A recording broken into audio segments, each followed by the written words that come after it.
ஸ்தோத்திரம். இன்றைக்கு மிக முக்கியமான ஒரு செய்தியை உங்களோடு பேசுவதற்காக ஆண்டவர் என்னை அனுப்பினதற்காக நன்றி செலுத்துகிறேன். இந்த செய்தியை நான் பல மாதங்களுக்கு முன்பாகவே இந்த செய்தியை ஆயத்தம் பண்ணிக்கொண்டே இருந்தேன். அப்போது இந்த செய்தியை நம்ம எப்படியாவது பேசிடணும், எப்படியாவது ஜனங்களுக்கு இதை சொல்லணும் அப்படின்னு மனசில் நினச்சேன். ஆனால் அதுக்கு ஒரு சரியான நடத்துதல், ஒரு சரியான பர்மிஷன் அந்த மாதிரி கிடைக்கலன்னு வைங்களேன். ஆனால் நேற்றைய தினத்திலே நான் ஆண்டவருடைய சமூகத்திலே நான் ஜெபம் பண்ணி இந்த வார்த்தைக்காக நான் ஜெபித்து கொண்டிருக்கும் போது ஆண்டவர் ரொம்ப தெளிவாக இந்த வார்த்தையை பேசும்படியாக என்னுடைய இருதயத்திலே கர்த்தர் வைத்தார். அப்படின்னா நான் இன்னைக்கு பேச போகிற செய்தியினுடைய தலைப்பு கள்ளத்தொடர்பு. சரியா? கள்ளத்தொடர்பு அப்படின்னா இல்லைன்னா தவறான தொடர்பு அப்படின்னு கூட வச்சுக்கலாம். கள்ளத்தொடர்பு அப்படின்றது ரொம்ப ஹார்டாக இருக்கிற மாதிரி இருக்குது. அதை யாரும் அந்த வார்த்தையை பெருசாக நம்ம இதில் யூஸ் பண்ண மாட்டாங்க. தவறான தொடர்பு அப்படின்னு அதை வச்சுக்கலாமே. அந்த வார்த்தையை தான் இன்றைக்கு ஆண்டவர் என்னிடத்தில் பேசும்படியாக என்னுடைய இருதயத்தில் வைத்தார். ஸோ இந்த செய்தியை எல்லா ஆண்டவருடைய பிள்ளைகளும் கண்டிப்பாக நீங்கள் கேட்கக்கூடிய ஒரு காலகட்டத்துக்குள்ள நாமும் நம்முடைய பிள்ளைகளும் வந்துட்டோம் அப்படின்றத மறந்துடவே கூடாது. இந்த தேசத்தினுடைய ஜனங்கள், உலகத்தில் இருக்கிற ஜனங்கள் எதற்காக போராடுறாங்க அப்படின்னா, எல்லாமே லீகல் அப்படின்றத கொண்டு வரணுன்றதுக்காக ஒரு கூட்டம் போராடி அதில் நிறைய பேர் வெற்றியும் அடைஞ்சிருக்கிறாங்க. அப்படின்னா இதெல்லாம் லீகலாக கொண்டு வந்துருங்க, இதை ஏன் ஒரு கேஸாக நீங்கள் ஃபைல் பண்ணணும், இதை ஏன் நீங்கள் ஒரு தப்பாக பார்க்குறீங்க அப்படின்னா, மேலை நாடுகளில் பார்த்தீங்க அப்படின்னு சொன்னால் இப்படிப்பட்ட காரியங்கள் எல்லாம் ரொம்ப லீகலாக மாறிடுச்சு. அப்படின்னா அது சரி அப்படின்னு மாறிடுச்சு. உனக்கு பிடிச்சிருச்சு, அவனை கல்யாணம் பண்ணுன, அவ்வளோதான். பிடிக்கல, அவனை விட்டுட்டு இன்னொருத்தரை கல்யாணம் பண்ணிக்கிற. நீ பிடிச்சிச்சு அந்த மனுஷியை கல்யாணம் பண்ண, இப்போ உனக்கு பிடிக்கல, நீ இன்னொருத்தரை கல்யாணம் பண்ணுற, அவ்வளோதான், முடிஞ்சிருச்சு. அதுக்காக நீ ஒன்றும் பெரிய இதெல்லாம் கிடையாது அப்படின்னு மேலை நாடுகளிலே, பல நாடுகளிலே இப்படிப்பட்ட சட்டங்கள் கொண்டு வரப்பட்டது. நீங்கள் எத்தனை பேர் நீங்கள் கேட்டீங்கன்னு தெரில. கடந்த நாட்களிலே இந்தியாவிலுமே ஒரு சட்டம் என்ன பிறப்பிக்கப்பட்டாங்க அப்படின்னு சொன்னால், ஒரு பையன் இல்லைன்னா ஒரு பொண்ணு இல்லைன்னா ஒரு ஆண் ஒரு பெண்ணு சம்மதத்தோடு சேர்ந்து ஒரு ரூம் எடுத்து தங்கினாலோ, ஒரு 10 நாட்கள் அவங்க ஒரு குடும்ப வாழ்க்கையை வாழ்ந்தாலோ, அதுக்கப்புறம் அவங்க பிரிஞ்சாங்க அப்படின்னா அவங்க பேரில் அவங்களுடைய பேரண்ட்ஸோ அவங்களுடைய சொந்தக்காரங்களோ யாருமே கேஸ் எல்லாம் போட முடியாது. ஒரு காலத்தில் அப்படி மனைவி தன்னுடைய கணவனாரை குறித்து இந்த மாதிரி தப்பா நடக்கிறாரு அப்படின்னு கேஸ் அவங்க கொண்டு போய் கொடுத்துட்டாங்கன்னா கண்டிப்பா அதற்கான ஆக்ஷன் எடுப்பாங்க.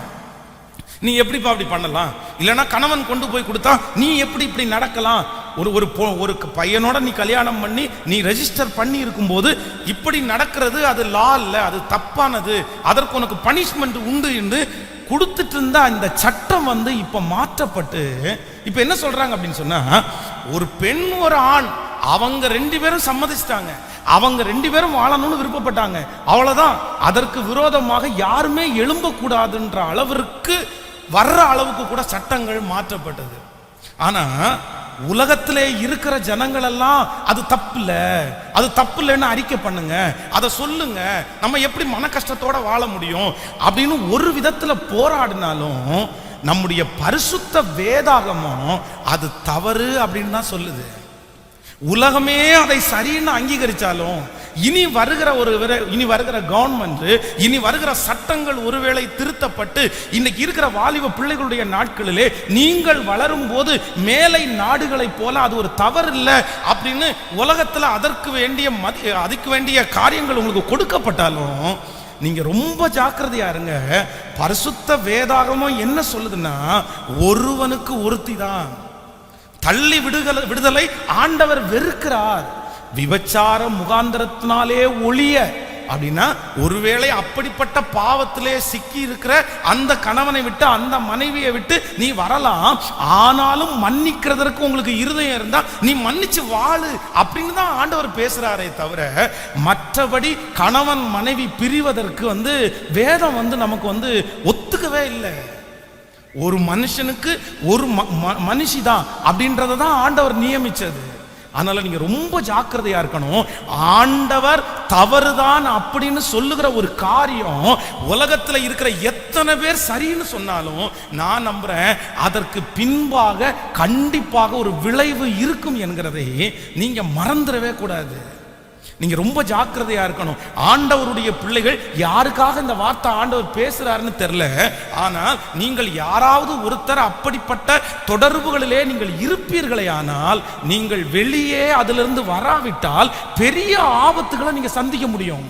இன்றைக்கு நான் ஒரு 3 காரியத்தை உங்களுக்கு பேசுகிறேன். அப்படி என்று சொன்னால் தவறான தொடர்பினால் உண்டாகிற 3 விதமான ஆபத்துகள்.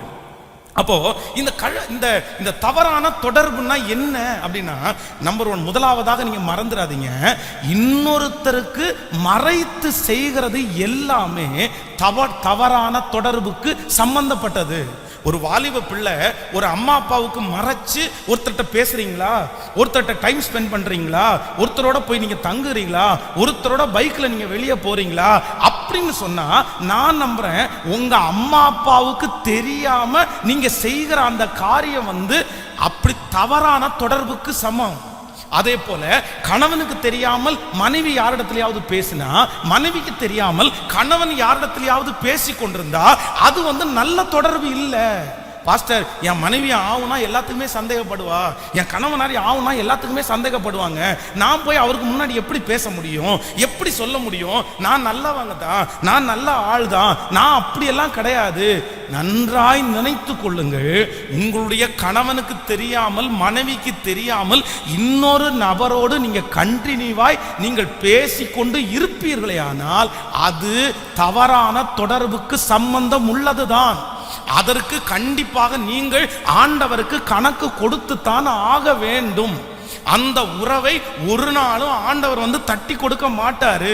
அந்த உறவை நான் சொல்லுகிறேன், எல்லாருக்கும் முன்பாகவும் பப்ளிக்கா எல்லாருக்கும் முன்பாகவும் முன்னாடி செய்ய முடியாத எல்லாமே ஒரு விதத்திலே தவறான தொடர்புக்கு சம்பந்தப்பட்டது. ஆனா வெறும் பெண்ணும் ஆணும் மட்டும் சொல்லல, சில ஆணுமா இருந்தா கூட சரிதான், பெண்ணுமா இருந்தாலும் சரிதான். சில காரியங்கள் சில மனிதர்களுக்கு நம்ம மறைக்கவே முடியாது. அதை மறைச்சோம்னா கண்டிப்பா சொல்றேன் அதனுடைய விளைவு வித்தியாசமாய் நீங்கள் பார்க்க முடியும். வித்தியாசமா தான். அதை நீங்க எப்படி பாஸ்டர் இப்படி சொல்றீங்க, சர்ச்சுக்கு இந்த பிரசங்கம் தேவையா பாஸ்டர், அப்படியெல்லாம் இருக்கிறாங்கன்னு நினைக்கிறீங்களா? நானும் அதான் இந்த செய்தியை எடுத்து வைத்து பல மாதங்கள் தடுமாறினேன். கண்டிப்பா இது நம்ம திருச்சபைக்கு தேவைப்படாது, நமக்கு எதுக்கு தேவைப்படும். ஆனா இல்ல ஆவியானவர் என் உள்ளத்திலே தெளிவாய் கர்த்தர் உணர்த்தினார். நான் ஒரு நாள் இந்த சரி கொஞ்சம் எக்ஸசைஸ் நம்ம பண்ணலாம், நம்ம வாக்கிங் பண்றதே இல்லை, அதனால நம்ம கண்டிப்பாக நம்ம வாக்கிங் போகணும் அப்படின்னு நினச்சிட்டு ஒரு நாள் நம்ம ரொம்ப பிரயாசம் எடுத்துட்டு, சரி நம்ம சும்மா வாக்கிங் பண்ணால் நல்லா இருக்காது, இந்த ஜனங்கள் வாக்கிங் பண்ணுற இடத்துல போய் அப்படி வாக் பண்ணால் நல்லா இருக்குன்னு சொல்லி இந்த சிவானந்த காலனி பக்கத்தில் ஒரு நாள் நான் கொண்டு போய் என் வண்டியை விட்டுட்டு, அங்கே நிறைய பேர் வாக் பண்ணுவாங்க அந்த ரோட்டில். அப்போ நான் அதுக்கு ஆயத்தப்படும் போது அவங்க நம்ம திருச்சபைக்கு வர்றவங்கெல்லாம் கிடையாது, ஆனால் நான் ரொம்ப நல்லா அவங்கள பார்த்துருக்கிறேன். அவங்க குடும்பத்தை பற்றி எனக்கு தெரியும், அவருடைய கணவனாரை தெரியும், அவருடைய பிள்ளைகள் எல்லாரையும் எனக்கு தெரியும். அப்போ நான் கொண்டு போய் வண்டியை நிறுத்தின உடனே அவங்க இந்த ஸ்கார்ப் எல்லாம் கட்டியிருந்தாங்க, முகத்தில் மாஸ்க் போட்டு மூடியிருந்தாங்க. ஆனால் நான் கண்டுபிடிச்சிட்டேன் அவங்க வண்டி தெரியும், அவங்கள தெரியும். அவங்க கொண்டு நிறுத்திட்டு அவங்க அந்த பைக்லேயே வெயிட் பண்ணிட்டு இருந்தாங்க. அப்போ நான் நடக்க ஆரம்பிச்சிட்டேன். ஒரு 5 மினிட்ஸ் தாண்டி ஒரு நபர் வந்தார். அவங்கள்ட்ட ஒரு 2 நிமிஷம் பேசிட்டு அவங்க 2 பேரும் சேர்ந்து காலையில் 5 மணிக்கு அந்த ரோட்ல நடக்கிறாங்க. 5 o'clock 5 மணிக்கு அவங்க 2 பேரும் ஒருத்தருக்கு ஒருத்தர் பேசிட்டு நடக்க ஆரம்பித்தவங்க கிட்டத்தட்ட ஒரு 6-6:15 மணி இருக்கும் பாருங்களேன். நான் அங்கிருந்து கிளம்பும் போது 6:15 மணி வரைக்கும் 2 பேருமே அந்த நடந்து வாக்கிங் பண்ணி அவங்க வாக்கிங் பண்ணி பேசிட்டே ஒருத்தருக்கு ஒருத்தர் பேசிட்டு சிரிச்சுட்டு போனாங்க. ஆனா அது அவருடைய கணவனார் அல்ல, இவருக்கும் இவர்கள் மனைவி அல்ல. சரி, ஒருவேளை சொந்தக்காரங்களா கூட இருக்கலாம், நண்பர்களா கூட இருக்கலாம், சரி நம்ம அப்படியெல்லாம் தப்பா. ஆனாலும் இவ்வளவு மணி நேரத்தில் காலையிலே எழும்பி இத்தனை மணி நேரம் ஒருத்தரோட நடந்து பேசும்போது உலகம் பார்த்தா தப்பா நினைக்காதா? அப்படி நிறைய கேள்விகள் எனக்குள்ள ஓடிட்டே இருக்குது. அது தாண்டிருச்சு. ஒரு 2-3 நாட்கள் தாண்டின உடனே அவர்கள் ஒரு ஏரியாவிலேருந்து வண்டியை எடுத்துட்டு கிளம்புறாங்க. கிளம்பும் போது அவங்க தன்னுடைய ஃபோனில் பேசுறாங்க. காலையில் 4:30 4:30 மணிக்கு அவங்க ஃபோனில் பேச ஆரம்பித்தவங்க அந்த போய் இருக்கிற அந்த இடத்துக்கு போய் சேர்ற வரைக்கும் அவங்க பேசிட்டே போனாங்க. அப்போ எனக்கு அது சரியா எனக்கு படல. ஆனா அதுக்கு பிறகு அவங்களுடைய வாழ்க்கையில எழும்பின புயல்கள் நான் பார்த்தேன். அது அப்படி போச்சுன்னு வைங்களேன். அப்போ நன்றாய் நினைத்து கொள்ளுங்கள், கணவனாருக்கு தெரியல, சில மனைவிக்கு தெரியல, ஆனால் ஒன்று நினைத்து கொள்ளுங்கள், கர்த்தர் கண்டிப்பா பார்க்கிறாரு, ஆண்டவர் கண்டிப்பா பார்க்கிறாரு.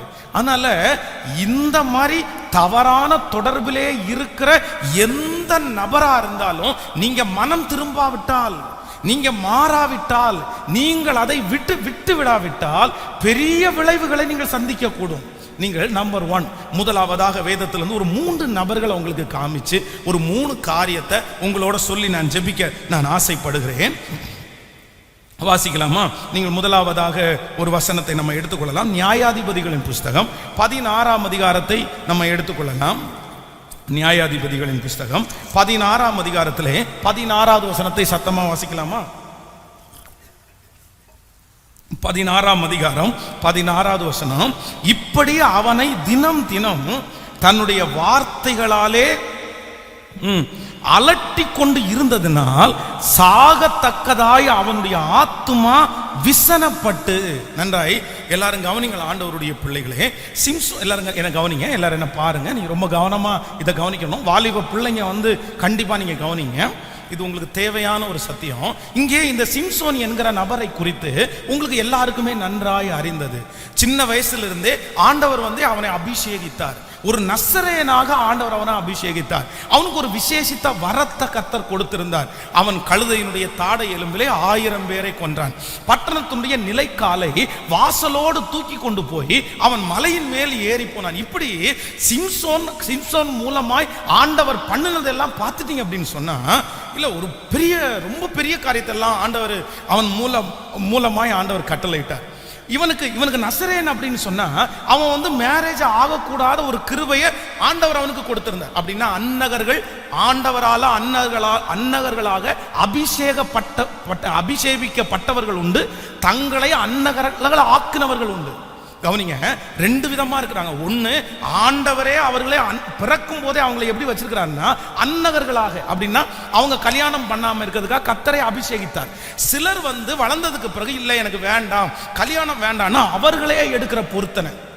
ஒருவேளை அவர்களே எடுக்கிற பொருத்தனையில அவங்க தவறலாம். ஆனா ஆண்டவர் ஒரு மனுஷனுக்கு பிறக்கும் போதே அந்த அபிஷேகத்தை கொடுத்திருப்பாரானால் கண்டிப்பா அதற்குரிய கிருபையும் ஆண்டவர் தருவாரு. ஆனா இவ எல்லாத்தையும் மறந்தாச்சு. இப்போ அவர் இந்த சிம்சோன் பெண்கள் விஷயத்துல ரொம்ப வீக்கான ஒரு பர்சன் அப்படின்னு சொல்லலாமே. அவனுடைய வாழ்க்கையினுடைய சரித்திரத்தை நீங்கள் தொடர்ந்து வாசிச்சு கொண்டிருந்தீங்கன்னா அவனுடைய விழுகையே எங்கன்னா பெண்கள் விஷயத்துல தான் அவனுடைய விழுகை. பெண்ணை கண்டு, அந்த ஸ்திரீயை கண்டு, அங்க கண்டு பார்த்து அப்படின்னு சொல்லி லைனா வந்துட்டே இருக்குது. இப்ப கடைசியில யார்கிட்ட மாட்டுறான்னா, வேதம் சொல்லுது தெளிலாள் என்கிற, அவளை கொஞ்சம் நல்லா சொல்லல, ஒரு அசுத்தமான ஒரு வாழ்க்கை வாழுகிற ஒருத்தி அவங்க பார்த்துட்டாங்க. பார்த்த உடனே தன்னுடைய இருதயத்தை கொடுத்தாங்க. அவன் பயங்கரமா பேசுறா, அவனுடைய பலத்தை தெரிஞ்சுக்கிறதுக்காக முயற்சி எடுக்கிறா. அப்போ ஆரம்பத்துல அந்த நபரை அவனுக்கு சந்திக்கும் போது ரொம்ப சந்தோஷமா இருக்குது, மகிழ்ச்சியா இருக்குது, டைம் போனதே தெரியல, அவ்வளவு ரொம்ப நேரம் பேசிட்டே இருக்காங்க. ஆனா வேதம் சொல்லுகிறது, நாட்கள் தாண்ட தாண்ட தாண்ட தாண்ட அந்த சிம்சோனுடைய கள்ள உறவு அவனை எப்படி கொண்டு போய் விட்டுச்சுன்னா, சாகத்தக்கதாய் அவனுடைய ஆத்துமா விசனப்பட்டுருச்சு. அப்படின்னா தற்கொலை பண்றதுக்கு நினைக்கிறான். செத்தா பரவாயில்ல, நான் ஏன் உயிரோட வாழ்றேன், உயிரோட வாழ்றதுக்கு செத்தா பரவாயில்லையே, நம்ம முடிஞ்சு போனா பரவாயில்லையே, தற்கொலை பண்ணணும்னு தோன்றது. ஆனா தற்கொலை பண்றதுக்கு பலன் இல்லை. அவன் இந்த உலகத்துல உயிரோட வாழ்றதற்கு விருப்பமே இல்லை. நல்லா கவனிங்க, இந்த சத்தத்தை கேட்டுக்கொண்டிருக்கிற ஒவ்வொரு தேவனுடைய பிள்ளையும் ரொம்ப கவனமா இருங்க. நம்பர் 1, முதலாவதாக நீங்க 1000 காரணங்களை சொல்லலாம். என் மனைவி என் கூட இல்லை, என் கணவனார் என் கூட இல்லை, நான் இப்படி ஒரு சூழ்நிலையில சிக்கி இருக்கேன், என் மேனேஜர் அந்த மாதிரி, என்னுடைய தலைவன் அந்த மாதிரி. நன்றாய் நினைத்து கொள்ளுங்கள், இது தவறான உறவுக்கு நீங்க எந்த விதமான கருத்தையும் உங்க பக்கத்துல சொல்லவே முடியாது. கர்த்தரிடத்துல அந்த சூழ்நிலையை சொல்லவே முடியாது. ஆண்டவர் என்ன சொல்றாரு? யோசேப்பை நம்முடைய கண்களுக்கு முன்பாய் காண்பித்து, அப்படிப்பட்ட நெருக்கமான ஒரு சூழ்நிலை வந்துருச்சுன்னா, உன் உயிர் போனா கூட பரவாயில்ல, நீ செத்தா கூட பரவாயில்ல, உன்னை சிறைச்சாலையில போட்டா கூட பரவாயில்ல, அங்க இருந்து நீ ஓடிருன்னு தான் கர்த்தர் சொல்றாரு. சாமுவேல் இடத்துல சொன்னது மாதிரி தன்னுடைய கண்ணுக்கு முன்னாடி ஏலியின் பிள்ளைகள் அந்த அசுத்தமான பாவத்தை செஞ்சுட்டு இருக்கும்போது நீ பரிசுத்தமா வாழுன்றதுக்காக தான் சாமுவேலை கர்த்தருக்கு முன்னாடி வச்சிருக்கிறார், நமக்கு முன்னாடி. அதனால சிலர் காரணம் காமிக்கிறாங்க. எங்க வாழ்க்கை வாழ்ந்தா தானே தெரியும் உங்களுக்கு, எங்களை மாதிரி தனியா இருந்தா தானே தெரியும், எங்களை மாதிரி ஒரு மேனேஜர் டார்ச்சர் பண்ணா தானே தெரியும், எங்களை மாதிரி ஒரு ஓனர் வந்து கைக்குள்ள இது மாதிரி வச்சிருந்தா தானே எனக்கு தெரியும். நான் நினைக்கிறேன், ஒரு மேனேஜர் இல்லைன்னா கர்த்தர் உங்களுக்காக 1000 வழிகளை திறப்பார். நான் சொல்றது உங்களுக்கு புரியுதா? கவனிக்கிறீங்களா இல்லையா? கர்த்தர் வழியை தருவார். அவங்க சம்பளம் கொடுக்கலன்னா அவ்வளவுதான், என்னுடைய வாழ்க்கை வாழ முடியாது, அதுக்காக என்னுடைய வாழ்க்கையை நான் வித்துறேன், என் சரீரத்தை நான் விட்டு கொடுக்கிறேன் அப்படின்னு எந்த ஆண் மகனும் எந்த பெண் மகனும் கண்டிப்பா சொல்ல முடியாது. என் மக என்னுடைய மனைவி 5 வருஷமா என் கூட இல்ல, என் கணவனார் 5 வருஷமா என் கூட இல்ல, பட் இல்ல இல்ல இல்ல இல்ல பரிசுத்தமாய் வாழ வேண்டியது, தவறான அந்த காரியங்களிலே ஈடுபடாமல் தங்களை காத்து கொள்ள வேண்டியது ஒவ்வொரு ஆண்டவருடைய பிள்ளையினுடைய தலை மேல விழுந்த கடமை. சத்தமா ஆமேன்னு சொல்லுங்கள். இல்லைன்னா முதல் தண்டனையை குறித்து வேதம் சொல்லுது, உங்களுடைய ஆரம்பம் சந்தோஷமா இருந்தாலும் நீங்க முடியும் போது, உங்களுடைய வாழ்க்கையினுடைய அந்த காலங்கள் தாண்டும் போது நீங்க உயிரோட வாழணும்னு நினைக்கவே மாட்டீங்க. இந்த வசனத்தை நான் நினைக்கும் போது சில சில சூழ்நிலைகளை நான் நினைச்சு பார்த்தேன், சில நபர்களை நினைச்சு பார்த்தேன். உண்மையிலேயே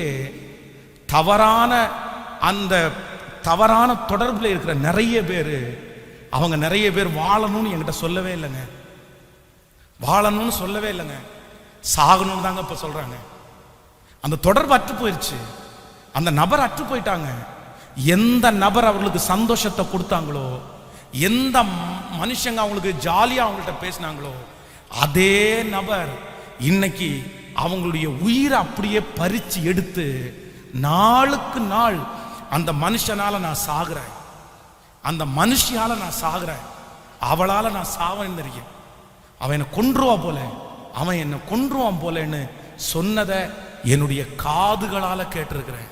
பிரதர், சிஸ்டர், அன்பு தகப்பனே, அன்பு தாயே, வாலிப தங்கச்சி, தம்பி, நீ ரொம்ப நினைவா நினைச்சுக்கோ, இன்னைக்கு தவறான ஒரு தொடர்பிலே அம்மா அப்பாவுக்கு தெரியாம, கணவனுக்கு தெரியாம, மனைவிக்கு தெரியாம, குடும்பத்திற்கு தெரியாம அப்படிப்பட்ட ஒரு தொடர்பு, அப்படிப்பட்ட ஒரு பேச்சுவார்த்தை, அப்படிப்பட்ட ஒரு சந்தோஷத்தை கொடுக்கிற ஒரு நபர் உங்க வாழ்க்கையில இருக்குமையானால், இன்றைக்கு சந்தோஷத்தை கொடுக்கிற அதே நபர் உங்களுடைய உயிரை குடிக்கிற ஒரு நாள், உங்க உயிரை மாய்க்க பண்ண வைக்கிற ஒரு நாள் சீக்கிரமா வந்துடும். அதுக்குள்ள நீங்க மனம் திரும்பிடுங்க, அதுக்குள்ள நீங்க விட்டுருங்க, அதுக்குள்ள தூக்கி போட்டுருங்க. ஆரம்பத்தில் அப்படிதான் இருக்கும், ஆரம்பத்தில் அப்படி பண்றேன், இப்படி பண்றேன், உன்னை மகிழ்ச்சியா நான் வச்சுக்கிறேன், அப்படியே டைம் போறதே தெரில, இல்ல டைம் போறதே தெரில, அப்படி பேச்சு, அப்படி ஒரு சந்தோஷம். அதான் நீதிமொழிகள் ஒரு வசனத்தை நீங்க வாசிக்கும் போது தெரியும். 9ஆம் அதிகாரம் எடுங்களேன். நீதிமொழிகள் 9ஆம் அதிகாரத்துல, நீதிமொழிகள் 9ஆம் அதிகாரம் 17வது வசனத்தை வாசிக்கலாமா? 9ஆம் அதிகாரம் 17வது வசனத்தை வாசிக்கணும். மதியீனனை நோக்கி திருட்டு தண்ணீர் தித்திக்கும், அந்தரங்கத்தில் புசிக்கும் அப்பம் இன்பமாய் இருக்கும் என்று சொல்லி கூப்பிடுகிறாள். ஹலோ, எல்லாம் சத்தமா இன்னொரு டைம் வாசிங்க. இங்க வருதா? இங்க பார்த்து கூட வாசிங்க. மதியீனனை நோக்கி திருட்டு தண்ணீர் என்ன பண்ணுமாமா? எந்த தண்ணி? வீட்டில் குடிக்கிற தண்ணி டேஸ்டா இருக்காது, ஆனா பக்கத்து வீட்டில் திருடி குடிக்கிறது எப்படி இருக்குமா மாமா? திருட்டு தண்ணீர் தித்திக்கும், அந்தரங்கத்தில் புசிக்கிற அப்போ. ஹலோ, நிறைய பேருக்கு உள்ள இருக்கிறது ஆசீர்வாதமா தெரியாது, உள்ள இருக்கிறது சந்தோஷமா தெரியாது. ஆனா திருட்டு தண்ணி இருக்கு பாருங்க, அந்தரங்கத்தில் யாருக்கும் தெரியாம புசிக்கிற அப்பம் இருக்கு பாருங்களேன், அது அவங்களுக்கு என்ன கொடுக்கும்னா பெரிய ஆறுதலை கொடுக்கும், பெரிய சமாதானத்தை கொடுக்கும். நான் சொல்லலைங்க, பைபிள் சொல்லுது. பைபிள் சொல்லுது, மறைவாய் யாருக்குமே தெரியாம, வாலிப தம்பி தங்கச்சி கேளு, அப்படிப்பட்ட ஒரு சந்தோஷம் உன் வாழ்க்கையில கிடைக்குமானால் அதனுடைய முடிவு உன்னை மரணத்துக்கு நேரா நடத்தும். உங்களை மரணத்துக்கு நேராக கொண்டு போய் விட்டுரும். Be careful, careful. அது சந்தோஷமா தான் இருக்கும். அதான் மதுபானம் பார்க்கிறதுக்கு எப்படி இருக்குமாமா? ஹலோ, பைபிள் சொல்லுது, மதுபானம் பார்க்கிறதுக்கு பளபளப்பாய் தோன்றும். பார்க்கும்போது அவ்வளோ நல்லா இருக்கலாம், இது குடிச்சா நல்லா இருக்கும் போல தெரியுது, பளபளப்பா தோணும், அப்படியே சந்தோஷமா இருக்கும். ஆனா அதை குடிச்சு உள்ள போயிடுச்சுன்னா அதுக்கப்புறம் அது வேலையை காமிச்சிடும். யாரு அது கடைசியில பாம்பை போல என்ன பண்ணுமாமா? சீரும். வாழ்க்கை ஒன்றும் இல்லாம போயிடும். ஸோ நம்பர் 1, முதலாவதாக எல்லாரும் தெரிந்து கொள்ளுங்கள், தவறான தொடர்பு உங்களை வாழ விடாது. பக்கத்தில் இருக்கிற கையை பிடிச்சி சொல்லுங்க, அந்த கான்டாக்ட்ஸ் எதுவா இருந்தாலும் சரி சொல்லுங்க, அது தவறான தொடர்பு வந்து ஆணா இருந்தாலும் பெண்ணா இருந்தாலும் எதுவா இருந்தாலும். சிலருக்கு என்ன நினைப்பாங்கன்னா, பொண்ணை பார்த்தா தானே பிரச்சனை, நாங்க 2 பேரும் ஆம்பளைங்க தானே, நாங்க 2 பேரும் அப்படின்னா என்னன்னா, இது தவறான வாழ்க்கை இல்லை, சும்மா ஜஸ்ட் பேசுறது. அப்படின்னா நான் வந்து வெள்ளிக்கிழமை கூட சொன்னேன்ல, அதுக்கு என்னன்னா இந்த சோல்டை ஆத்தும பிணைப்பு. எதாமா? ஆத்தும பிணைப்பு, சோல்டைன். இந்த சோல்டைன்றது வந்து பார்த்தீங்கன்னா அவ்வளோதான், 2 பசங்களாக தான் இருப்பாங்க ஆனால் விடவே மாட்டாங்க, 2 பிள்ளைகளாக தான் இருப்பாங்க ஆனால் விடவே மாட்டாங்க. உங்கள் பிள்ளைகளையும் அப்படிதான், பேரண்ட்ஸ் சொல்கிறேன், கேர்ளாக இருந்தால் கூட உங்கள் பிள்ளை ஃப்ரெண்டாக இருக்கிற பொண்ணு வந்து அந்த பொண்ணு லிமிட்டாக தான் இருக்கணும். இல்லை என் புள்ள பையன்கிட்ட யார்கிட்டையுமே பேசுறது இல்லை, என் புள்ள ஒரு பிள்ளைகிட்ட தான் பேசிட்டே இருக்கிறா, அந்த புள்ளதாம்மா டேஞ்சரு. புரியுதா இல்லையா? என்ன இல்லை முறைக்கிறீங்க? அந்த பையன் தாங்க டேஞ்சரு. இல்லை, நான் வந்து உலகத்தில் நடக்கிறத உங்களுக்கு முன்பாக பார்க்கறதுனால சொல்றேன். யாரா இருந்தாலும் ஒரு லிமிட் தாண்டி என்ன பண்ண முடியாதுன்னா போகக்கூடாது. அப்போ பைபிள் சொல்லுது, நமக்கு தவறான உறவுகள் வந்து ஆரம்பத்தில் பெரிய சந்தோஷம் கொடுத்தாலும் முடிவில் அது என்ன பண்ணும்னா உங்களை வாழ விடாம உங்களை அழிச்சிடும். வேண்டாம், அந்த எஸ்எம்எஸ் வேண்டாம், அந்த வாட்ஸ்அப் வேண்டாம், அந்த பிக்சரை அனுப்ப வேண்டாம். அது கர்த்தருக்கு என்ன இல்லைன்னா பிரியமானதே இல்லை. ஆமே. சிலர் சொல்லுவாங்க, நான் வந்து ஒரு ஒரு ஒரு எஸ்எம்எஸ் பண்ணு மட்டும்தானே பண்றேன். எது? ஆனா எஸ்எம்எஸ் பண்றது பரவாயில்லம்மா, எஸ்எம்எஸ் பண்ணிட்டு 1 மணி நேரத்தில் டெலீட் பண்றீங்களே, அது ஏன்? எதுக்கு? ஏன் அந்த எஸ்எம்எஸ் பண்றது பரவாயில்ல, இல்லைன்னா அந்த பிக்சர் அனுப்புறது பரவாயில்ல, அந்த மொபைலை வந்து ஏன் லாக் போட்டு வைக்கணும்? அதை ஏன் ஓப்பனா பார்க்க வேண்டியது இருக்குங்க? இன்னும் நிறைய பேர் இருக்காங்க, இந்த பேரை மாத்தி மாத்தி சேவ் பண்ணுவாங்க பாருங்களேன். செல்போன்ல மம் அப்படின்னு வரும், டே டே டே உன் மம்மி ஃபோன் பண்றாங்க அப்படின்னு. அப்படியா? என்ன ஸ்பெல்லிங் பாஸ்டர்? ஓ, அவனுக்கு அது உண்மையான அம்மா கிடையாது, அம்மா பேர் இல்ல, அது வேற யாரையோ ஒருத்தருடைய பேரை எப்படி சேவ் பண்ணி வச்சிருக்காரு. எத்தனை கில்லாடிங்க தெரியுமா? அப்படி மனைவி எடுத்து பார்க்கும்போது பாத்தீங்கன்னா ராமச்சந்திரன் அப்படின்னு வரும். ஏங்க ராமச்சந்திரன் கூப்பிடுறான் அப்படின்னு. கட் பண்ணி விடு, நான் அப்புறம் பேசிக்கிறேன். ராமச்சந்திரன். அப்புறம் ராமச்சந்திரனுடைய மிஸ்டு கால் எடுத்து பார்த்தா ஒரு 50 ராமச்சந்திரன் இருக்கும். இந்த ராமச்சந்திரன் உங்கள்ட்ட பேசுறதுக்கு ட்ரை பண்ணிட்டே இருக்கிறான், நீங்க ஏன் எடுக்க மாட்டீங்க? 50 மிஸ்டு கால். அந்த ராமச்சந்திரனை நீங்க ஆன் பண்ணி பார்த்தாதான் தெரியும், அது ஒரு ராமச்சந்திரியா இருப்பாங்க, அவர் ராமச்சந்திரனா இருக்க மாட்டார். அப்போ போன்ல பேரை மாத்தி விட்ட உடனே இது என் கணவனார் சந்தேகப்படுறாரு, என் மனைவி சந்தேகப்படுறாங்க, யார்கிட்ட பேசினாலும் என் மனைவிக்கு பிடிக்க மாட்டேங்குது, யார்கிட்ட பேசினாலும் என் கணவனாருக்கு பிடிக்க மாட்டேங்குது. நான் சொல்றேன், பிடிக்காததா ஏன் பேசுறீங்கன்னு கேட்கிறேன். எதுக்கு பேசணும் பிடிக்காது? சந்தேகப்படுறாங்கன்னா 10 டைம் உங்கள்கிட்ட சொல்லுவாங்க, வேணாங்க எனக்கு நீங்க என்னமோ அவங்கள்ட்ட பேசுறது எனக்கு பிடிக்கல, வேண்டான்னு தோணுது, நீங்க நல்லவங்க தான் அவங்க கெட்டவங்க அப்படின்னு உங்கள்கிட்ட 10 டைம் சொல்லிட்டாங்க. சரி, ஒரு கணவனாருக்கு பிடிக்கலையே வேண்டான்னு போட வேண்டியதானே? ஒரு மனைவிக்கு பிடிக்கலையே வேண்டான்னு நிக்க வேண்டியதானே? உங்களுக்கு குடும்பம் முக்கியம் இல்லையா?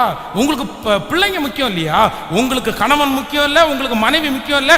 சோ அப்படி அந்த பேசுகிற நபர் தான் உங்களுக்கு முக்கியமா இருந்தா, நான் சொல்றேன், எந்த மனைவி சந்தேகப்பட மாட்டாங்க, எந்த கணவன் சந்தேகப்பட மாட்டாங்க. கண்டிப்பா சந்தேகம். அது ஸ்கூல் ஃப்ரெண்டா இருக்கலாம், காலேஜ் ஃப்ரெண்டா இருக்கலாம், பக்கத்து வீட்டுக்காரங்களா இருக்கலாம், ஒன்னா உட்கார்ந்து சாப்பிடுறவங்களா இருக்கலாம். கணவனாருக்கு பிடிக்காத மனைவிக்கு பிடிக்காம இன்னொரு நபருடைய இன்னொரு பர்சனுடைய அந்த பேச்சு வேண்டான்னு ஒதுக்குறவங்க தான் உண்மையான ஆண்டவருடைய பிள்ளை, உண்மையா குடும்பத்தை நேசிக்கிறவங்க. அவங்க தான் குடும்பம் வேணும்னு நினைக்கிறவங்க, அவங்க தான் ஹஸ்பண்ட் வேணும் மனைவி வேணும்னு நினைக்கிறவங்க அவங்க தாங்க. மற்றவங்களை பொறுத்த அளவில் நான் சொல்றேன், ஆரம்பத்தில் அது தப்பா போராட்டாலும் முடிவில் அது உங்களை தப்பா தாங்க கொண்டு போய் விட்டுரும். ஒரு குடும்பத்துக்காக ஒரு மனுஷனை விட முடியல, ஒரு காலேஜ் ஸ்டூடெண்ட்டை விட முடியல, ஒரு மனைவிக்காக கூட கடந்து சொந்தக்காரங்களை விட முடியல அப்படின்னா, நான் சொல்றேன், குடும்பத்தை கட்டுறதுக்கு வேற என்ன நீங்க சாக்ரிஃபைஸ் பண்ண போறீங்க? பிள்ளைகளை உருவாக்குறதுக்கு வேற என்ன சாக்ரிஃபைஸ் பண்ண போறீங்க? எதுவுமே பண்ண மாட்டீங்க நீங்க. அப்போ உங்களுக்கு குடும்பம் மனைவி எதுவுமே வேணாம், உங்களுக்கு அவங்க தான் முக்கியம். ரொம்ப ஜாக்கிரதை, ரொம்ப ஜாக்கிரதை. உங்களை அன்பா சொல்ற ஆண்டவருடைய பிள்ளையே, நீங்க கஷ்டப்பட்டு நிக்கிறத பார்க்க விரும்பல, ஆண்டவர் விரும்பல. அதான் இன்னைக்கு பேசுறாரு. வாலிப தங்கச்சியா இருந்தாலும் தம்பியா இருந்தாலும் ரொம்ப கவனமா வாழு. வேண்டாம், அந்தரங்கத்திலே புசிக்கிற அப்பம் இன்பமா தான் இருக்கும், தண்ணீர் தித்திப்பா தான் இருக்கும், நீ மறைச்சு மறைச்சு செய்கிற எல்லாமே சந்தோஷமா தான் இருக்கும். அந்த மாதிரி டேஸ்ட் எதுவுமே இருக்காது. ஆனா முடிவில் நீ வாழவே வேண்டான்ற அளவுக்கு உன்னை கொண்டு வந்து விட்டுரும். பி கேர்ஃபுல், ரொம்ப ஜாக்கிரதையா இருங்க. ஸோ நம்பர் 2, ரெண்டாவதாக வேகமாக, அப்போ இந்த தவறான அந்த தொடர்பு இல்லைன்னா தவறான உறவினுடைய இரண்டாவது விளைவை குறித்து நம்ம வாசிக்க போறோம். எடுங்க நீங்கள் 2 சாமுவேலின் புஸ்தகம் 11ஆம் அதிகாரத்துக்கு வாங்களேன். 2 சாமுவேலின் புஸ்தகம் 11ஆம் அதிகாரத்தில் நீங்கள் வருவீர்களே ஆனால் 11ஆம் அதிகாரத்திலே 6வது வசனத்தை வாசிக்கலாமா? 11ஆம் அதிகாரம் 6வது வசனத்தை, அப்பொழுது தாவீது ஏத்தியனாகிய உரியாவை என்னிடத்தில் அனுப்பு என்று யோவாப் அண்டைக்கு ஆள் அனுப்பினான். அப்படியே யோவாப் உரியாவை தாவீதினிடத்திற்கு அனுப்பினான். உரியா அவனிடத்தில் வந்தபோது உரியா அவனிடத்தில் வந்தபோது அவனை பார்த்து, யோவாப் சுகமா இருக்கிறானா? ஜனங்கள் சுகமா இருக்கிறாரா? யுத்தத்தின் நற்செய்தியா என்று விசாரித்தான். கவனிங்க, எல்லாரும் கவனமா கவனிங்க. இதை நீங்க ரொம்ப இந்த ரெண்டாவது பாயிண்ட் நீங்க ரொம்ப கவனமா கவனிக்கணும். இந்த இடத்துல தவறான ஒரு உறவிலே சிக்கினது யார் அப்படின்னா வேற யாரும் கிடையாது, ஆண்டவரோட நெருக்கமாய் நடந்த தாவீது. ஆண்டவர் என்ன சொல்றார் அப்படின்னா, அவன் ஆண்டவருடைய இருதயத்திற்கு ஏற்ற தாசன். லிசன் பண்ணுங்க, நீங்க கவனிங்க. சில நேரத்தில் ரொம்ப ஸ்பிரிச்சுவலா ரொம்ப ஆவிக்குரிய வாழ்க்கையில இருக்கிறவங்க தப்பு பண்ண மாட்டாங்கன்னு நம்ம நினைப்போம், அவங்க டிஸ்டர்ப் ஆக மாட்டாங்கன்னு நினைப்போம், அவ்வளவுதான், அவங்க எந்த பாவமே செய்ய மாட்டாங்கன்னு நினைப்போம். கவனிங்க, ரொம்ப கவனமா கவனிங்க. தன்னை நிற்கிறேன் என்று சொல்லுகிற எவனும் விழாதபடிக்கு என்னவா இருக்கணுமாமா? எச்சரிக்கையா இருக்கணும். வாலிப தம்பிங்களுக்கு தங்கச்சிகளுக்கு சொல்றேன், கவனமா இருங்க. ஸ்பிரிச்சுவலா இருந்தா கூட அவங்கள நீங்க டிஸ்டன்ஸ் தான் வைக்கணும். ஸ்பிரிச்சுவல் தான் அவங்க ரொம்ப உபதேசம் பேசுறவங்க தான், அவங்க ரொம்ப பாட்டு பாடுறவங்க தான், அவங்க நல்லா ஜெபிக்கிறவங்க தான். ஆனா அவங்களுக்கும் மாமிசம் உண்டுன்றத நீங்க ஒரு நாள் என்ன பண்ணிடக்கூடாது. புரியுதுல நான் சொல்றது? இன்னைக்கு வெளியே இருக்கிறவங்களை குறித்து நான் பேசல, திருச்சபைக்கு உள்ளே இருந்து கஷ்டப்படுறவங்கள தான் நான் பேசுறேன். சில தேவையற்ற தொடர்புகள் எங்க ஆரம்பிக்கும் தெரியுமா? சர்ச்சு கொயர்ல, சர்ச்சினுடைய சண்டே ஸ்கூல் ஊழியத்தில். அதான் ஒரு பெரிய ஊழியக்காரர் சொல்லுவாரு, சர்ச்சே துக்கமா இருக்கும்போது நான் யாரையுமே கவனிக்க வேண்டியதில்லை, ஆனா சர்ச்சு சந்தோஷமா இருக்கும்போது நான் ரொம்ப கவனிக்கணும்னு சொல்லுவேன். அப்படின்னா எந்த இடத்துல ஆடல் பாடல் கேட்குதோ, எந்த இடத்துல சந்தோஷம் அதிகமா இருக்குதோ, அங்க பிசாசு களை விதைக்கிறதுக்கு ஆயத்தமா இருப்பாங்க. அதான் நம்முடைய பிள்ளைகளை ரொம்ப இதா டூருக்கு அனுப்பாதீங்க. கல்யாணத்துக்கு போனா கூட நீங்க ஒரு லிமிட்டோட பிள்ளைங்களை வச்சு பேசி கூட்டிட்டு வந்துருங்க அப்படின்னு ஏன் சொல்றோம் அப்படின்னா, எல்லா சந்தோஷமான நிகழ்ச்சியிலையும் அங்க அவங்களை டிஸ்டர்ப் பண்றது மாதிரி பிசாசு முயற்சி எடுப்பான்னு ஒரு பரிசுத்தவான் பழைய பரிசுத்தவான் சொல்றாரு. இங்க தாவீது ரொம்ப ஸ்பிரிச்சுவல் மேன். இவெல்லாம் தப்பு பண்ணுவான், இவரெல்லாம் தப்பு பண்ணுவாரா அப்படின்னு நம்ம நினைப்போம். ஆனா இப்போ ராஜாக்கள் யுத்தத்துக்கு புறப்படும் காலம் வந்துருச்சு. இவர் போகல. அதான் சும்மா இருக்கிறவனுடைய மைண்டு பிசாசனுடைய தொழிற்சாலைன்ற மாதிரி வீட்டில் ரெஸ்ட் எடுக்க உட்கார்ந்தாரு. மேலே உப்பரிகை போறாரு, ஒரு காட்சியை பார்க்குறாரு. பாவத்தில் இப்போ விழுந்துட்டாரு. இப்போ தப்பு பண்ணியாச்சு. கவனிங்க, ஆண்டவருடைய இருதயத்துக்கு ஏற்ற தாசன், ஆண்டவருடைய பிள்ளை, இந்த ஒரே ஒரு தவறான உறவு இந்த தாவீதை எப்படி எல்லாம் கொண்டு போகுதுன்னு பாருங்களேன். நம்பர் 1, முதலாவதாக உரியா யுத்தத்தில் இருக்கிறாரு, யுத்தம் பண்ணிட்டு இருக்கிறாரு. யுத்தம் முடியாம யார் ஒரு பர்சனலா அவங்க வீட்டில் டெத் நடந்தா கூட யாரும் வரமாட்டாங்க. ஆனா இவர் என்ன பண்றாருன்னா, ஆள் அனுப்பி உரியாவை கொஞ்சம் அனுப்பி விடுங்க அப்படின்னா சட்டத்தை மீறிட்டாரு. நம்பர் 1, முதலாவது தவறான தொடர்பு அந்த சட்டத்தையே என்ன பண்ணிச்சு அப்படின்னா, ராஜா தான் சட்டத்தை கடைபிடிக்கணும், ராஜா தான் சட்டத்தை ஒழுங்கா கடைபிடிக்க வேண்டியது. ராஜாவே சட்டத்தை மீறிட்டாரு. ராஜா சட்டத்தை மீறினா சுத்தி இருக்கிறவங்க சட்டத்தை மீறாம இருப்பாங்களா? என்ன பெரிய சட்டம், நீ அனுப்பிவிடு. இப்போ உரியா வீட்டுக்கு வந்தாச்சு. வந்த உடனே என்ன விசாரிக்கிறாரு, நல்லா இருக்கியாப்பா, சந்தோஷமா இருக்கிறியா, அங்க இருக்கிறவங்க எப்படி இருக்காங்க, அப்படியே ஒண்ணுமே தெரியாதது மாதிரி அப்படியே பேச. அவரும் நல்லா இருக்காங்க அப்படின்னு. சரி, ஒன்றும் பிரச்சனை இல்லை, நீ எங்க போயிட்டு வா, வீட்டுக்கு போயிட்டு வா அப்படின்னு அனுப்புறாரு. என்ன அளவுக்கு ஒரு ஒரு ஒரு ஒரு மனுஷனுடைய அந்த தவறான உறவு எப்படி நடத்துறது பாருங்க. நீ வீட்டுக்கு உடனே சரின்னு சொல்லிட்டு ராஜாவுக்கு முன்னாடி எதிர்த்து பேச முடியாம அந்த பக்கத்துல போனா ராஜா என்ன பண்ணாராமா, அவனுக்கு பின்னாடி நிறைய பரிவாரங்களை அனுப்புறாரு. ஆப்பிள், ஆரஞ்சு, திராட்சை பழம், முந்திரி பருப்பு, பரிவாரங்கள் பின்னாடி போகுது. கேட்டாங்களா யாராவது?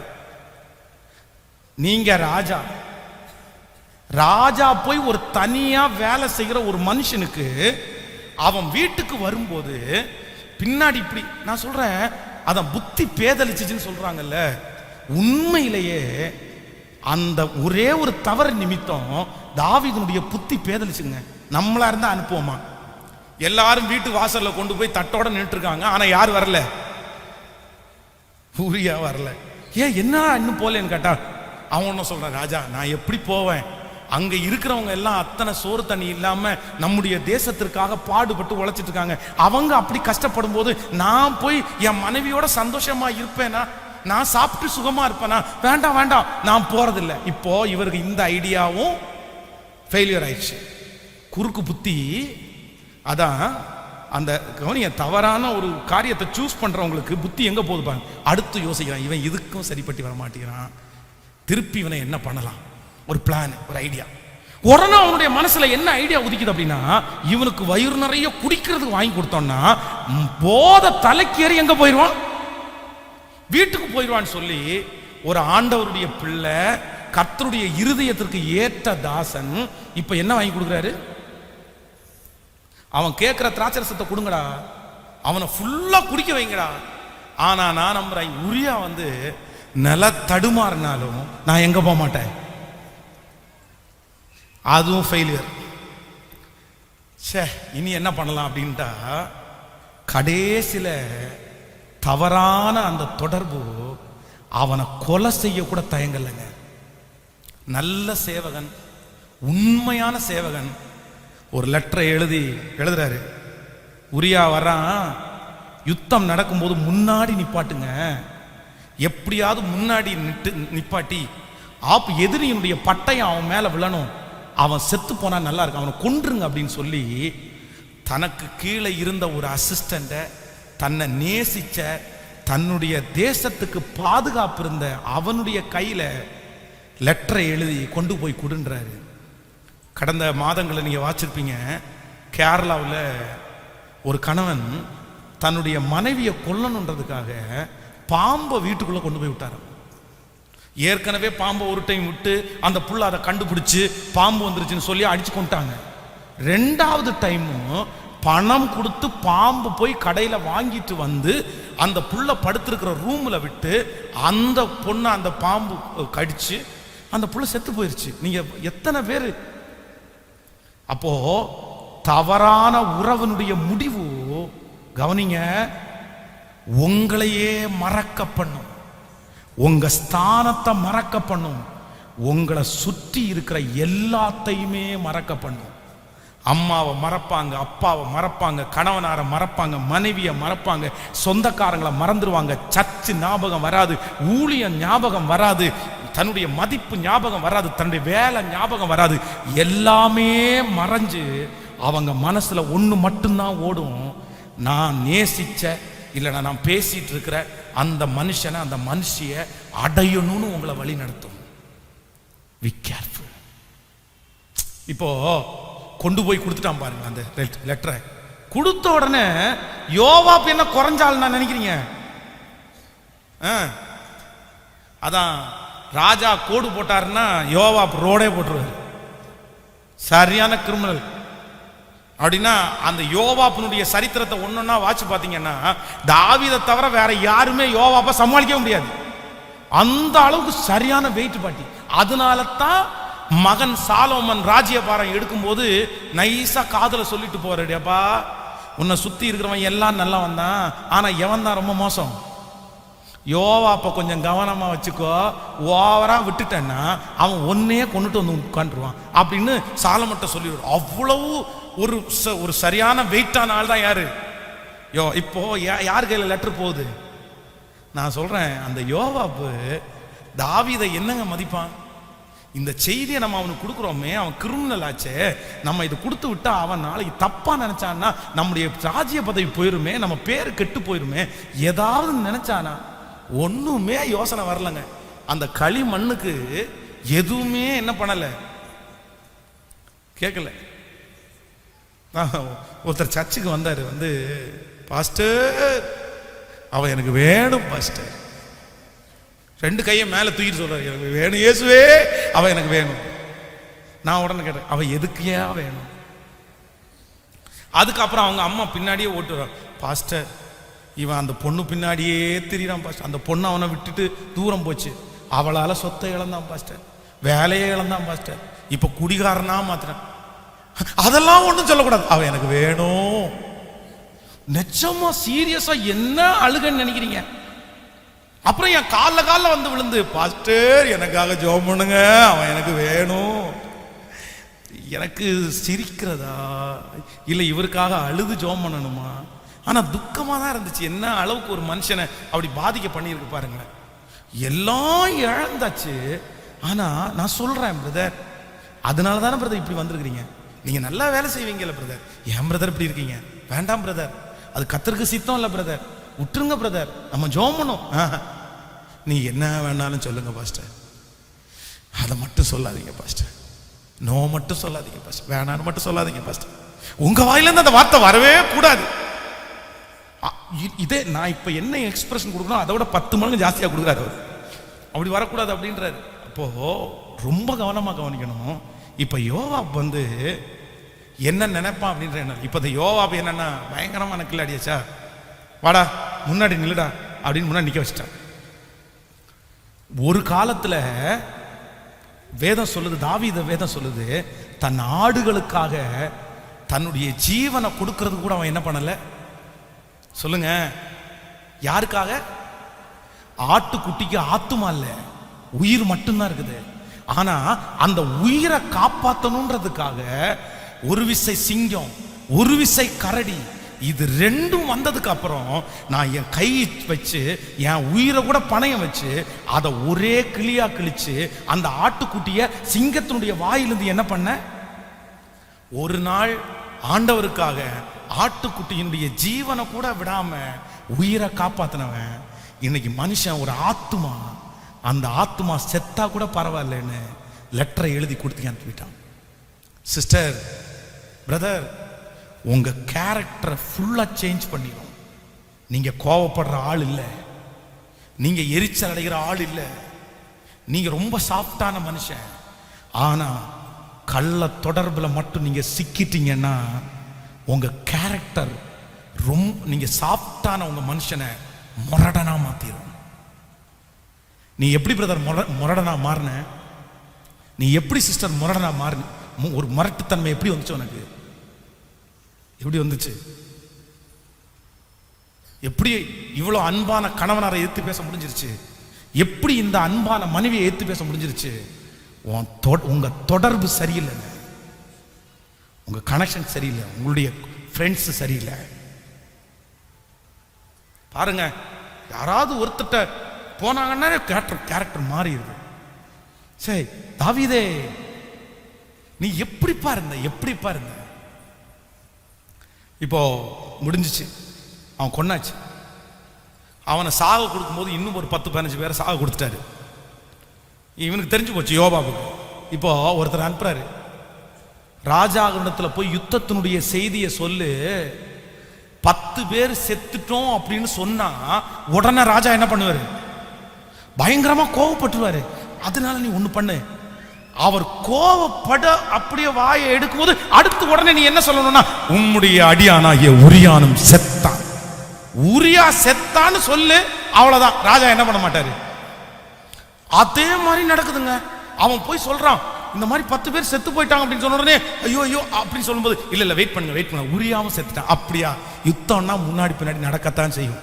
10 பேர் சாகிறதும் 10 பேரும் பிழைக்கிறதும் யாரு?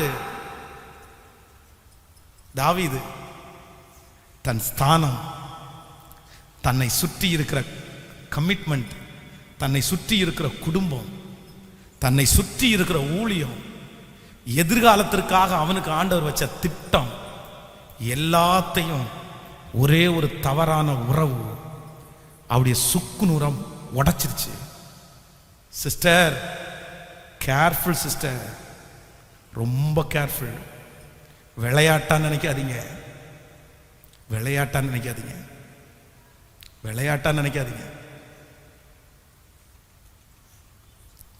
பிள்ளைங்க எழும்பி, பிள்ளைங்களை நீ திட்ட முடியாது சிஸ்டர், பிள்ளைகளை திட்ட முடியாது. உங்க வாழ்க்கை தவறான வாழ்க்கையா இருக்கும்னா யாருமே பிள்ளைகளை ஸ்டிக் பண்ண முடியாது. இன்னைக்கு உங்க பிள்ளைங்க எப்படி உங்களை திட்டினாலும் உங்களுக்கு மனசு கஷ்டம் இல்லைங்க. ஆனா நீ என்ன யோக்கியமா? நீ அப்படி பண்ணல, நீ அப்பாவுக்கு மறைச்சு இப்படி SMS பண்ணல, நீ அம்மாவுக்கு மறைச்சு இப்படி SMS பண்ணல.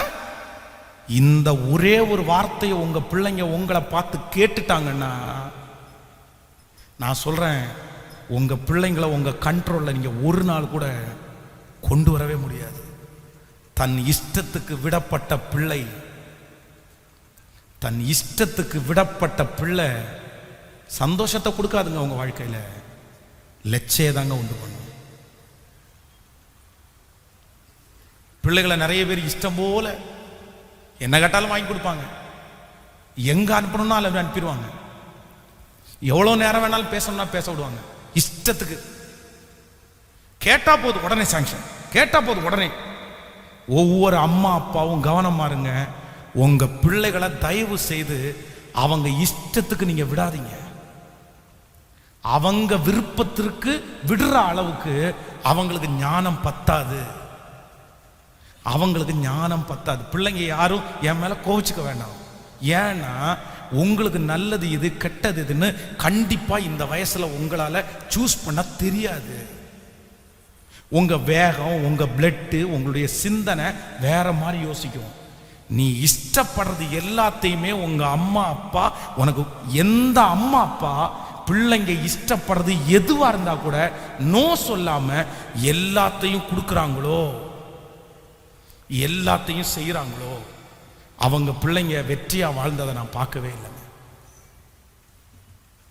சின்ன வயசுலயே குட்டியா இருக்கும் போது அந்த குழந்தை கத்துச்சுன்னு வைங்களேன், உடனே என்ன பண்ணுறோம், கொடுத்துரு. அவங்க இப்ப நிறைய பிள்ளைங்க கத்தியே சாதிக்க ஆரம்பிச்சிட்டாங்க. என்ன பண்றாங்க? இப்போ அதை இது இந்த டீன்ஸ் பிள்ளைங்க எல்லாம் கத்தி சாதிக்க மாட்டாங்க. எப்படி சாதிப்பாங்க தெரியுமா? அப்படி சாப்பிட வரியா, தூங்குறியா, போய் குளிக்கலாம், இல்ல டீ ஏதாவது வேணுமா, சரி உனக்கு இப்ப என்னதான் வேணும், நான் வெளியே போகணும். எல்லாத்துக்கும் வாய்ப்பு இருக்கும். ஆனா அவங்களுக்குள்ளது வரும்போது மட்டும் உடனே இவங்க என்ன அடம் முடிக்கிறா, விடுங்க, கேட்குறா அனுப்பி விடுங்க. இல்லை இல்லை இல்லை இல்லை, இஷ்டத்துக்கு விடாதீங்க. நீங்க நல்லா வாங்கி கொடுங்க, நல்லா சாப்பிட வைங்க, உங்க பிள்ளைங்க ரொம்ப நல்லா இருக்கட்டும். அதுக்காக தானே நம்ம நிறைய பேர் அவ்வளோ கஷ்டப்படுறோம். அதுக்காக தானே வாழ்றீங்க. நல்லா இருக்கணும், அவங்க நல்லவங்களா வரணும். அதுக்காக தான் திருச்சபை, அதுக்காக தான் யூத் மீட்டிங், அதுக்காக தான். எனக்கும் அப்படிதான். நீங்க எல்லாம் ஒன்றும் கெட்டு போகணும், நீ வண்டி ஓட்டக்கூடாது, நீங்க நல்லா ட்ரெஸ் பண்ணணும் அப்படிலாம் நினைக்கவே இல்லைங்க. நீ நல்லா வச்சுக்கோ, நல்ல வாகனத்தை வாங்கணும், கடவுளை நல்லா வைக்கணும், உன் காரில் நான் உட்காந்து டிராவல் பண்ணணும், நீ பெஸ்ட் கார் வாங்கணும், நீ ஒரு ரொம்ப ஆசீர்வாதமாக இருக்கணும், நீ நல்லா ஊழியம் செய்யணும், நீ நிறைய பாடணும். நீ ரொம்ப கீழே போடும்போது எங்கள் பாஸ்டர் பென்ஸ் பாஸ்டர் தான் அப்படி ஒன்றை மேடையில் 10,000 பேருக்கு முன்னாடி நிற்க வச்சு கை தட்டும் போது நீ எந்த சர்ச் அப்படின்னு கேட்கும்போது நீ பாஸ்டர் பென்ஸ் அப்படின்னு சொல்லும்போது எனக்கு அது பெருமை. அதை தான் நான் நினைக்கிறேன். ஆனால் உன் இஷ்டத்துக்கு உங்கள் அம்மா அப்பாவை நீ கைக்குள்ளே வச்சு பொம்மை மாதிரி நீ பண்ணாத. உன்னுடைய பக்கத்துக்கு உங்கள் அம்மா அப்பாவை இழுக்காத தம்பி தங்கச்சி. நீ அவங்க செய்யலைன்னா உடனே நீ வித்தியாசமானவனா மாறி கோவக்காரனா மாறி உங்க அம்மா அப்பா வேற வழி இல்லாம உனக்கு கீழ்ப்படுகிற மாதிரி நீ பண்ணாத. அது உனக்கு ஆசீர்வாத குறை. ஆமேன்னு சொல்லுங்க. ஸோ தாவீது இப்போ ஆல்ரெடி என்ன பண்ணிட்டாருன்னா சந்தோஷப்பட்டார். இப்போ எல்லாரும் முடிச்சுட்டு வர்றாங்க. இவருக்கு ஏதாவது உணர்வு வந்துச்சா? எந்த உணர்வுமே வரல. இப்போ அந்த அம்மா மாசமாயி இப்போ குழந்தை பிறந்து அந்த குழந்தை மரணத்துக்கு எதுவாய் சாவுக்கு எதுவா வியாதிப்பட்ட உடனே தான் இவருக்கு டக்குன்னு ஒரு யோசனை. அப்பவும் வரல. ஆண்டவர் யார அனுப்புறாரு? தீர்க்கதரிசி அனுப்புறாரு. பாருங்க, அந்த தீர்க்கதரிசி ஒரு ஸ்டோரி சொல்றாரு. பாருங்க என்ன டைரக்டர் நம்முடைய ஆண்டவர், எவ்வளவு பெரிய டைரக்டர். அந்த சமயத்திற்கு அந்த மாதிரி ஒரு டைரக்டரை பார்க்க முடியுமா? தீர்க்கதரிசி சொல்றாரு, எப்பா ஒருத்தர் இருந்தா அவன் வீட்டில் உறம்பரை எல்லாம் வந்துச்சு, சொந்தக்காரங்க எல்லாம் வந்தாச்சு, நிறைய பேர். அவன் வீட்டில் 1000 ஆடு இருக்குப்பா. இங்க திரும்பின ஆடு, அங்க திரும்பின ஆடு. உறம்பரைக்கெல்லாம் சமைச்சு போடுறதுக்கு ஒரு ஆட்டுக்குட்டியை எடுத்து சமைச்சு கொடுத்துடலாம் எல்லாருக்கும். ஆனா இவன் 1000 ஆடு இருந்து 100 ஆடு இருந்து ஒன்ன கூட பிடிக்கிறதுக்கு அவனுக்கு என்ன இல்லை, தன்னுடைய சொந்தக்காரங்களுக்காக அடிச்சு கொடுக்கறதுக்கு மனசு இல்லை. ஆனா அவனுடைய பக்கத்து வீட்டில் ஒரு ஏழை, அவனுக்கு எப்படி இருந்துச்சாமா, ஒரே ஒரு ஆட்டுக்குட்டி. அது பிள்ளைய போல வளர்ந்துச்சுப்பா. அது குழந்தைய போல குளிப்பாட்டி அதுக்கு பூ வச்சு பொட்டு வச்சு அதை முத்தம் கொடுத்து அதை வீட்டிலே படுக்க வச்சு மடியில படுக்க வச்சு தாளாட்டி, அந்த மாதிரி ஆட்டுக்குட்டின்னா யாருக்கு பிடிக்கும்? கேட்கல. ஆண்டவர் எங்க போய் கனெக்ட் பண்றாரு பாருங்க. தாவீதுக்கு எதை பிடிக்குமோ இல்லையோ ஆட்டுக்குட்டியை ரொம்ப பிடிக்கும். ஏன்னா தான் மேய்ப்பன் அப்படின்னு சொல்றத எங்கேயுமே அவன் விட்டு கொடுக்கவே இல்லை. அதை பெருமையா தான் சொன்னான். ராஜாவா உட்கார்ந்து இருக்கும்போது கூட சொல்றான், ஆடுகளின் பின்னாடி அலைந்த என்ன கர்த்தர். அப்படிதான் அந்த ஆடு, கர்த்தரின் மேய்ப்பரா இருக்கிறார் நான். அப்படின்னா தாவீதுக்கு ஆடுன்னா ரொம்ப பிடிக்கும். நீ அதுதானே பிடிக்கும், உனக்கு அங்கேயே சொல்றேன் தானே அப்படின்னு சொல்றாரு. அந்த ஒரு ஆடு செல்லமா, நான் நம்புறேன் அந்த 10 ஆடு, அந்த கொஞ்சம் ஆடுகளை அவங்க அப்பாவுடைய ஆடுகளை வளர்த்தும் போது நமக்கு நிறைய பேருக்கு இந்த ஆட்டுக்குட்டியை பிடிக்கும் பாருங்களேன். கண்டிப்பா தாவீது ஒரு ஆட்டுக்குட்டியை மடியில் எடுத்து வச்சு அப்படியே தடவி கொடுத்துருப்பான்னு நினைக்கிறேன். செல்லமா வளர்ந்துச்சு. ஆனா இந்த துன்மார்க்கனான இந்த மனுஷன் தன்னுடைய ஆடை 100 ஆடுல ஒண்ணு எடுக்காம அந்த செல்லமா வளர்ந்த ஒரே ஒரு ஆட்டுக்குட்டியை எடுத்து அடிச்சு தனக்கு வந்திருந்த விருந்தாளிகளுக்கு சாப்பாடு போட்டுட்டான்னு சொன்ன அடுத்த நிமிஷத்துல பிபி அப்படியே ஏறுது பாருங்க அவனுக்கு. யாரா அவன் யாரா இருந்தாலும் அவனை கொன்றணும், அவன் அவ்வளவுதான், உயிரோடவே இருக்கக்கூடாது அப்படின்னு. ஆனா தீர்க்கதரிசிக்கு பயப்படவே இல்லை. நீ ராஜாவா இருந்தா கூஜாவா இருந்தால நீதாயா அவன். அப்பதான் கொஞ்சமாவது உரைக்குது. ஆட்டுக்குட்டிய சொன்ன உடனே சிஸ்டர், பிரதர், நீங்க தவறான உறவுல போகும்போது எங்க கை வச்சாலும் நீங்க தாங்கிடுவீங்க. ஆனா சில இடத்துல ஆண்டவர் கை வச்சிட்டாருன்னா உங்களால தாங்கவே முடியாது. பிரதர், பிரதர், சிஸ்டர், கவனிக்கிறீங்கல்ல? நீங்க யாருக்காகவும் அழமாட்டீங்க. நீங்க கல் நெஞ்ச முடிய ஆளு. நீங்க அவ்வளவு சீக்கிரத்தில் அசர மாட்டீங்க. ஆனா தவறான உறவுல சிக்கி கர்த்தருடைய கோபத்துக்கு ஆளாயிட்டீங்கன்னா, சில இடத்துல ஆண்டவர் கை வச்சுட்டாருன்னா நீங்க கண்ணீர் விட வேண்டியது வரும் பிரதர். அதுக்காக தான் ஆண்டவர் முன்னாடியே எச்சரிக்கிறாரு. வேணாப்பா, வேணாப்பா, வேணாப்பா, வேண்டாம். நீங்க தாங்க மாட்டீங்க பிரதர், நீங்க தாங்க மாட்டீங்க சிஸ்டர். உங்களுக்கு எதுலையுமே போராட்டம் வந்துடாது, அதுல தான் சில டைம் வந்துடும். யாருக்காக ஆண்டவர் சொல்றாருன்னு தெரியல. ஆனா நம்பர் 2, ரெண்டாவது, ஒரு தவறான உறவு. நீங்க யாரு, உங்களுக்கு என்ன இருக்கு, உங்க எதிர்காலம் எல்லாத்தையும் மறக்க பண்ணி உங்க மூளையை ஃபுல்லா பிளைன் பண்ணி உங்களை ஒண்ணுமே யோசிக்க விடாம உங்களை உட்கார வச்சிரு. ஆமேன்னு சொல்லுங்க. அதுக்கப்புறம் தாவீது மன்னிப்பு கேட்கிறான். மன்னிச்சிருங்க ஆண்டவரேன்னு சொல்றான். உபவாசம் இருக்கிறான்.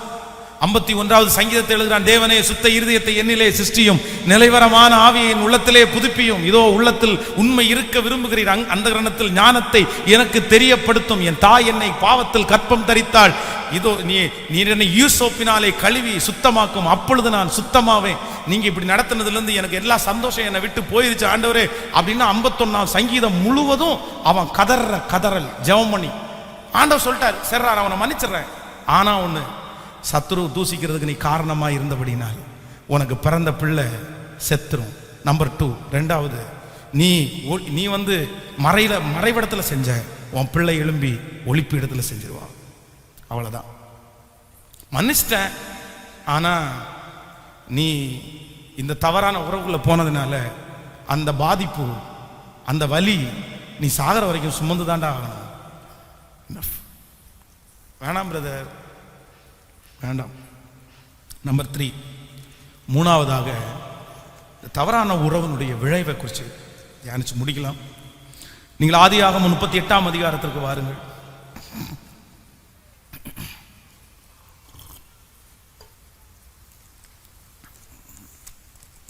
ஆதியாகமம் 38ஆம் அதிகாரத்தில் 12வது வசனத்தை வாசிக்கலாமா? 38ஆம் அதிகாரம் 38ஆம் அதிகாரத்தில் 12வது வசனத்தை எல்லாரும் சேர்ந்து வாசிக்கலாம். அநேக நாட்கள் சென்ற பின் சூவாவின் குமாரத்தியாகிய யூதாவின் மனைவி மரித்தாள். யூதாவினுடைய துக்கம் ஆறின பின் அவன் அதுல்லாம் ஊரானாகிய தன் சிநேகிதன் ஈராவுடனே திம்னாவிலே தன் ஆடுகளை மயிர்கத்தரிடத்திற்கு போனான். அப்பொழுது உன் மாமனார் தம்முடைய ஆடுகளை மயிர் கத்தரிக்கிறதுக்காக திம்னாவுக்கு போகிறார் என்று தாமாருக்கு அறிவிக்கப்பட்ட போது, சேலா பெரியவனாகியும் தான் அவனுக்கு மனைவியாக கொடுக்கப்படவில்லை என்று அவள் கண்டபடினால் தன் கைம்பெண்ணுக்குரிய வஸ்திரங்களை களைந்து போட்டு முக்காடை தன் மூடிக்கொண்டு திம்னாவுக்கு போகிற வழியில் இருக்கிற நீரூற்றுக்கு முன்பாக உட்கார்ந்தார். கவனிங்க, கையை உயர்த்தி ஒரு ஹல்லேலூயா சொல்லுங்க பார்க்கலாம். கரங்களை அசைத்து ஒரு ஹல்லேலூயா சொல்லுங்க. ஸோ கவனிக்கிறீங்க, இந்த இடத்துல கவனிங்க, இதை உங்களுக்கு ஒரு விளக்கமாக சொல்கிறேன். அப்படின்னா யூதா அப்படின்ற ஒருத்தர் இருக்கிறார். யாக்கோபினுடைய பிள்ளைகளை இந்த யூதா அப்படின்ற ஒருத்தர். அப்போ இவங்களுடைய மனைவி என்ன பண்ணுறாங்கன்னா மரிச்சு போகிறாங்க, இறந்து போகிறாங்க. இந்த மனைவி இறந்து போகிறாங்க. தனக்கு மொத்தம் நீங்கள் பார்த்தீங்க அப்படின்னு சொன்னால் ஏர், ஓனான், சேலா அப்படின்னு 3 பசங்க, அவனுக்கு 3 பசங்க இருந்தாங்க. அப்போ மூத்த பையனுக்கு தாமார் அப்படின்ற ஒரு பொண்ணை அவன் கல்யாணம் பண்ணி வைக்கிறான்.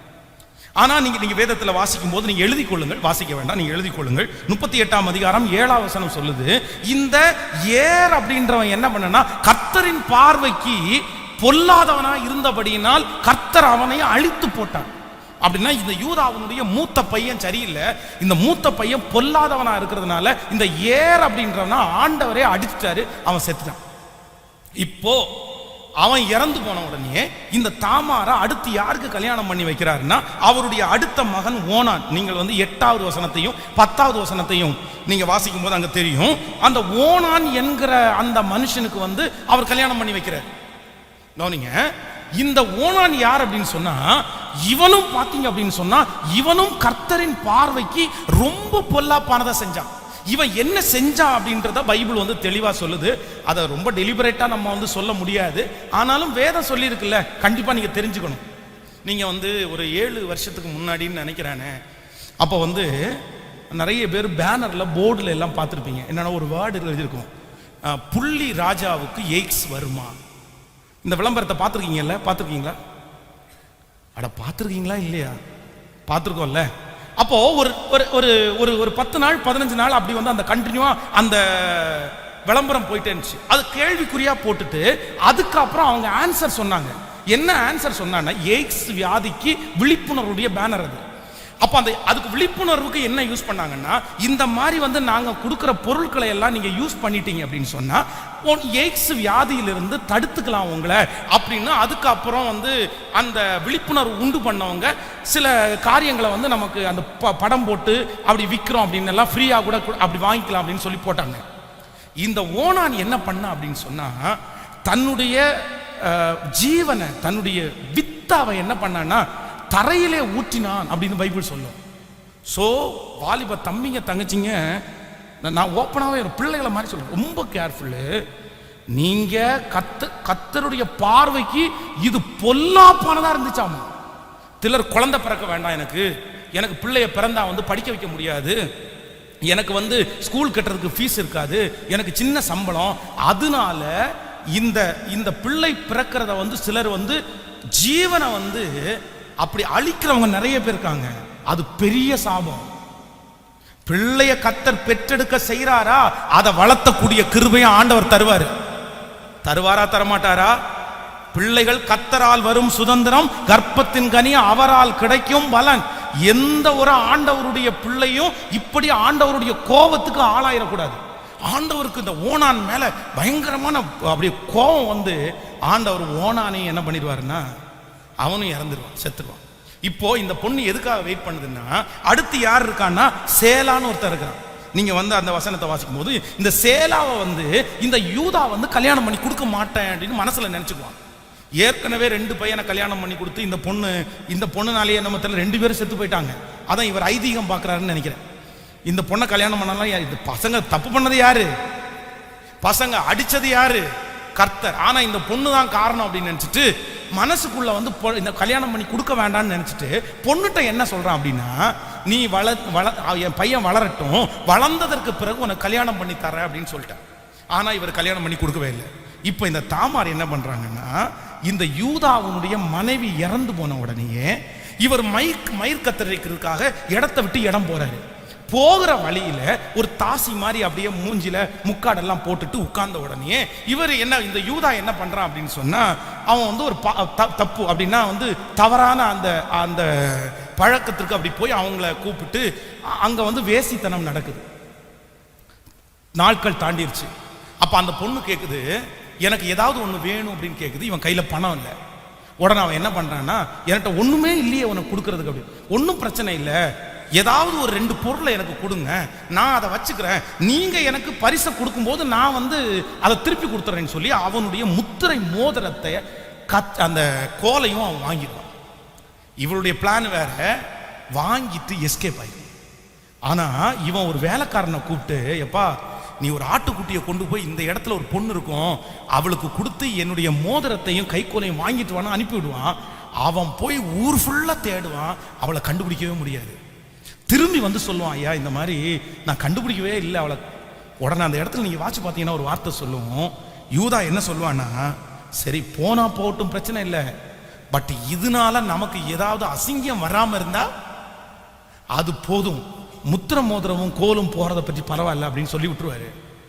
ஆனா திடீர்னு ஒரு நியூஸ் வருது, மாமனாருக்கு உங்க மருமகா கர்ப்பமா இருக்கா, மாசமா இருக்கான்னு. உடனே யூதா யாரை கூப்பிட்டாருன்னா பஞ்சாயத்தை கூப்பிட்டாரு. எல்லாரும் வாங்க, இவ தான் ஏற்கனவே அவன் மேல இவருக்கு என்ன இருக்கு, ஒரு கோவம் இருக்கு. என்ன கோவம் அப்படின்னா, என் பிள்ளைங்க 2 பேரையும் கல்யாணம் பண்ணி 2 பேரையும் முடிச்சு விட்டாய்வா, 3வது ஒருத்தனையும் முடிக்கிறதுக்கு பிளான் பண்ணிட்டா இது கரெக்டான டைம். அவ்வளவுதான், இவ தலை மேல கெட்ட பட்டத்தை சூட்டி அவ்வளவுதான் கல்யாணத்தை தடுத்து போட்டு அவனுடைய 3வது குமாரன் சேலா அவனுக்கு வந்து இன்னொரு கல்யாணம் பண்ணான்னு நான் அப்படிதான் நினைக்கிறேன். அவன் மனசுக்குள்ள ஒரு அப்பாவா இருந்தா அப்படித்தானே ஓடும், மனசுக்குள்ள பெரிய கற்பனை ஓடிட்டு இருக்குது. கிடைச்சிடா நமக்கு வாய்ப்பு, கல்யாணம் பண்ணி கொடுக்க வேண்டாம், எப்படா தப்பிக்கலாம் இருந்தோம், கடைசியில் இவ இப்படியே வந்துட்டாளா அப்படின்னு சொல்லி பஞ்சாயத்தை கூட்டி இப்ப இருக்கும்போது இந்த பொண்ணுகிட்ட கேட்குறாங்க, யாரு காரணம், யார் செஞ்சா, நீ என்ன பண்ணன, சும்மாவா கேட்டிருப்பாங்க, இந்த மாதிரி ஒரு தப்பு பண்ணா எப்படி கேட்டிருப்பாங்க. உடனே அவ சைலண்டா மடியில இருந்து எடுத்து மோதிரத்தை கொடுத்து, இது யாருடையதுன்னு பார்த்து சொல்லுங்க, இவர் தான் இந்த குழந்தையினுடைய அப்பா. இப்ப மோதிரத்தை பார்த்தா யாருடையது சொல்லுங்க, மாமனாரோட மோதிரம். எப்படி இருந்திருக்கும், அத்தனை ஜனங்களுக்கு முன்னாடி வெட்கப்பட்டு அவமானப்பட்டு தன்னுடைய மருமகளை எப்படியாவது விட்டுறலான்னு நினைச்சாரு. ஆனா அவர் என்ன சொல்றாருன்னா, நான் உன்னை விட நான் தாம்மா மோசம், உன்னை விட நான் தாம்மா மோசம். அன்னைக்கு தலை குனிஞ்சவர் அதுக்கப்புறம் தலை நிமிரவே இல்லை. ஒரே ஒரு மாமிச இச்சை, பிரதர் உங்களை தலை குனிய வச்சிரும், பிரதர் தலை குனிய வச்சிரும், சிஸ்டர் பி கேர்ஃபுல். தவறான உறவனுடைய 3வது விளைவு என்ன தெரியுமா, தவறான உறவுடைய 3வது விளைவு என்ன, உங்க பேரை எந்த பேருனாலும் சீக்கிரமா சம்பாதிச்சிடலாம் சிஸ்டர் பிரதர், ஆனா தவறான உறவுல ஒரு டைம் சிக்கி உங்க பேரை கெடுத்துட்டீங்கன்னா அது காலம் முழுதும் சில நேரத்தில் அழிக்கவே முடியாது பிரதர்.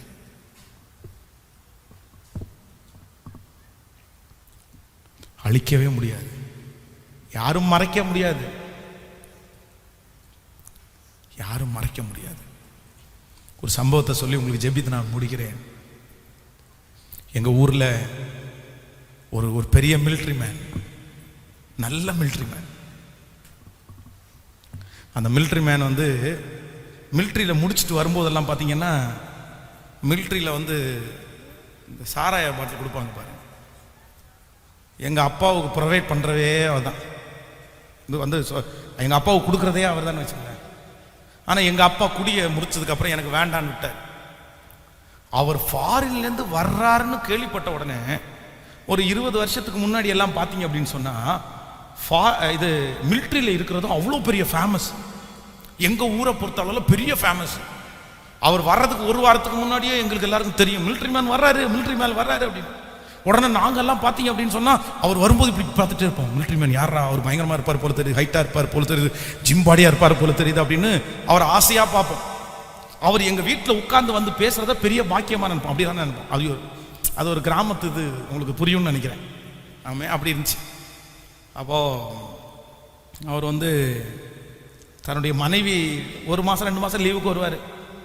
வரும்போதெல்லாம் அந்த லேடியை போட்டு அட்டின்னு அடிப்பார், ரொம்ப கொடுமைப்படுத்துவார். ஆனால் அந்த அம்மா அப்படியே முழங்காலில் நின்று கதறி ஜெபிச்சிட்டே இருக்கும். இவர் வந்து மிலிட்ரியிலேருந்து வரும்போது ஸ்ட்ரெயிட்டாக இந்த அம்மாவுடைய வீட்டுக்கு வரமாட்டார். இன்னொரு மெயினான ஒரு ஏரியா இருக்குது, அந்த இடத்துல ஒரு ஃபேமிலி இருக்குது, அங்கே போயிட்டு திங்ஸ் எல்லாம் இறக்கி வச்சுட்டு அதுக்கப்புறம் பேகை எடுத்துகிட்டு வருவார். அப்படி இன்னொரு ஃபேமிலி வச்சுக்காருன்னு வைங்களேன், அந்த மாதிரி. ஆனால் எங்கள் ஊருக்காரங்க வந்து பெரிய மிலிட்ரி மேன் ஆனதுனால கண்டுக்கலையோன்னு தெரில, அப்படியே விட்டாங்க. இந்த அம்மா நல்லா ஜெபிக்கிறவங்க. திடீர்னு பார்த்தா இவங்களுக்கு வந்து போன் கேன்சர். இந்த நல்ல அம்மாவுக்கு, நல்ல ஜெபிக்கிற அம்மாவுக்கு போன் கேன்சர். 2 மாதம் படுத்த படுக்கையில் இருந்தாங்க, இறந்துட்டாங்க. இப்ப இவருக்கு இருந்த ஒரு தடையும் மாறிச்சு. ஜாலி, சந்தோஷம். தன் மனைவி இறந்தது என்ன இல்லை அவருக்கு, தன்னுடைய மனைவி இறந்தது ஒரு துக்கம் இல்லை, ஊருக்கே துக்கம். ஆனா இவருக்கு நம்ம தப்பு பண்ணாம நம்மளை தடுத்த ஒரு ஆளும் அவுட். இனி நம்மளை கேட்கறதுக்கு யாருமே. அந்த ஃபேமிலியில ஒரு பொண்ணு, கொஞ்சம் சின்ன பொண்ணு, அந்த ஃபேமிலியை வீடு கட்டி, ஒரு பெரிய வீடு கட்டி அங்கிருந்து ரிட்டையர்டும் ஆயிட்டாரு. இப்போ வந்து பாத்தீங்கன்னா அந்த மாம்ச இச்சை அவரை இடுக்க விடலை. தன்னுடைய மனைவிக்கும், ரெண்டாவது திருமணம் பண்ண அந்த மனைவிக்கும் அவருக்கும் அடிக்கடி வாக்குவாதம் வந்து அந்த லேடி அவங்க அம்மா வீட்டில் போய் 10 நாள் இருக்கிறது. அதுக்குள்ள இந்த பொண்ணு வந்து, அவருடைய பெத்த பொண்ணு வந்து வளர்ந்துட்டான். ரொம்ப நல்ல பொண்ணு, அழகான பொண்ணு, நல்லா வாழ்ந்துட்டான், பெரிய பிள்ளை ஆயிட்டான். இந்த கொடுமைக்கார மனுஷன் ஒரு நாள் தன் கல்யாணம் பண்ண லேடி வந்து கோச்சிட்டு போயிட்டாங்க. இந்த பெத்த மகள் மேல அவனுக்கு ரொம்ப இச்சை வந்துச்சு. அந்த பிள்ளையை அடையணும்னு நினைச்சிட்டாரு. அந்த பிள்ளையை நாசம் பண்ணிட்டான். ஒரு நாள் அந்த பிள்ளைக்கு வயிற்று வலி அப்படின்னு சொல்லி டாக்டர்கிட்ட செக் பண்ணா உள்ள வயிற்று நடந்த சம்பவம், குழந்தை வளருது. அப்பா வெளியே சொல்லவும் முடியாது, என்ன பண்றதுனே தெரியல. இந்த பிள்ளைய கொல்லணும்னு முடிவு பண்ணிட்டாங்க.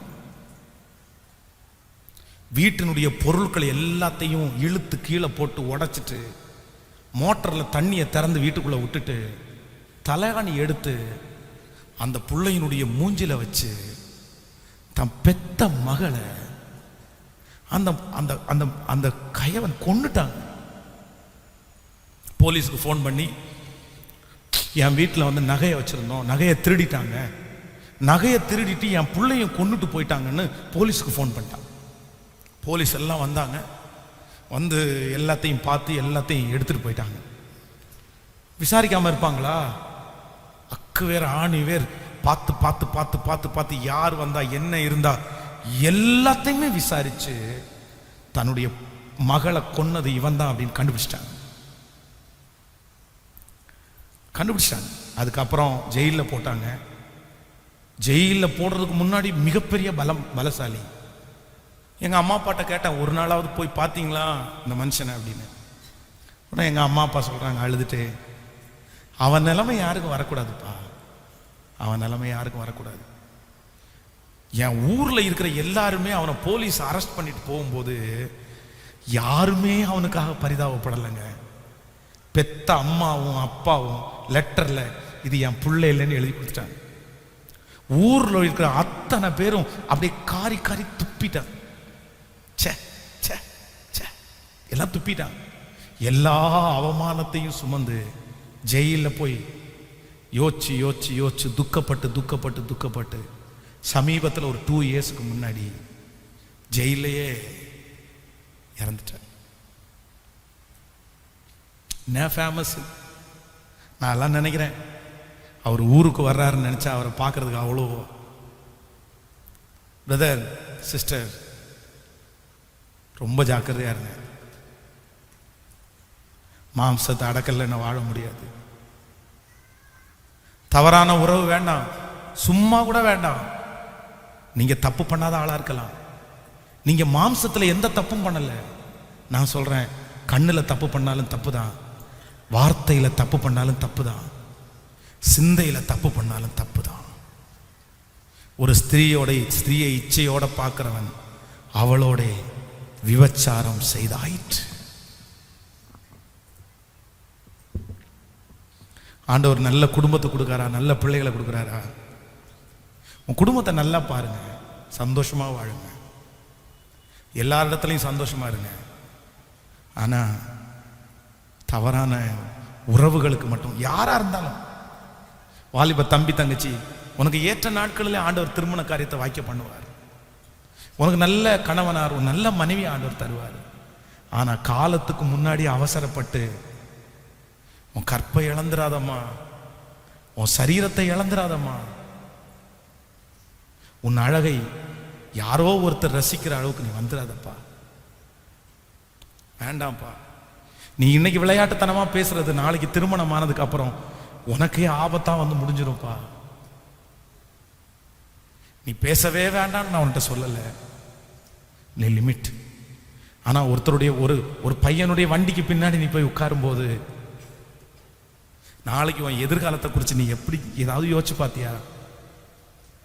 நீ சொல்ற எனக்கு அப்படிப்பட்ட பையன் போதும், அவன் இன்னொரு பொண்ணை வண்டியில ஏத்திட்டு போற பையன் போதும்னு ஒருவேளை நீ சொல்லலாம்.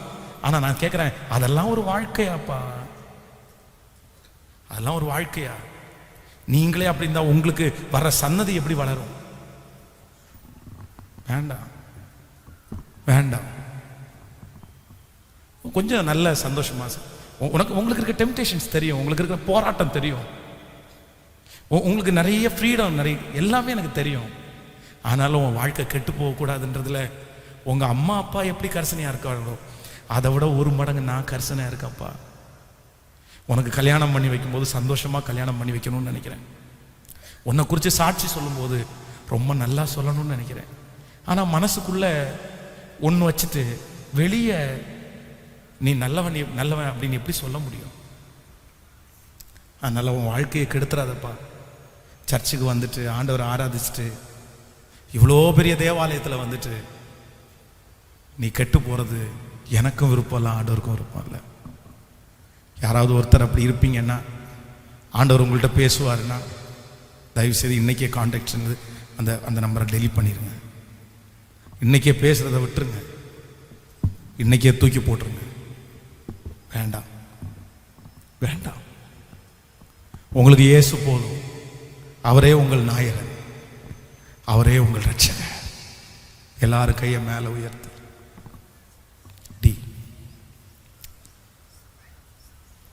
உன் பேரை கெடுத்துக்காத வாலிப தம்பி தங்கச்சி சகோதரா,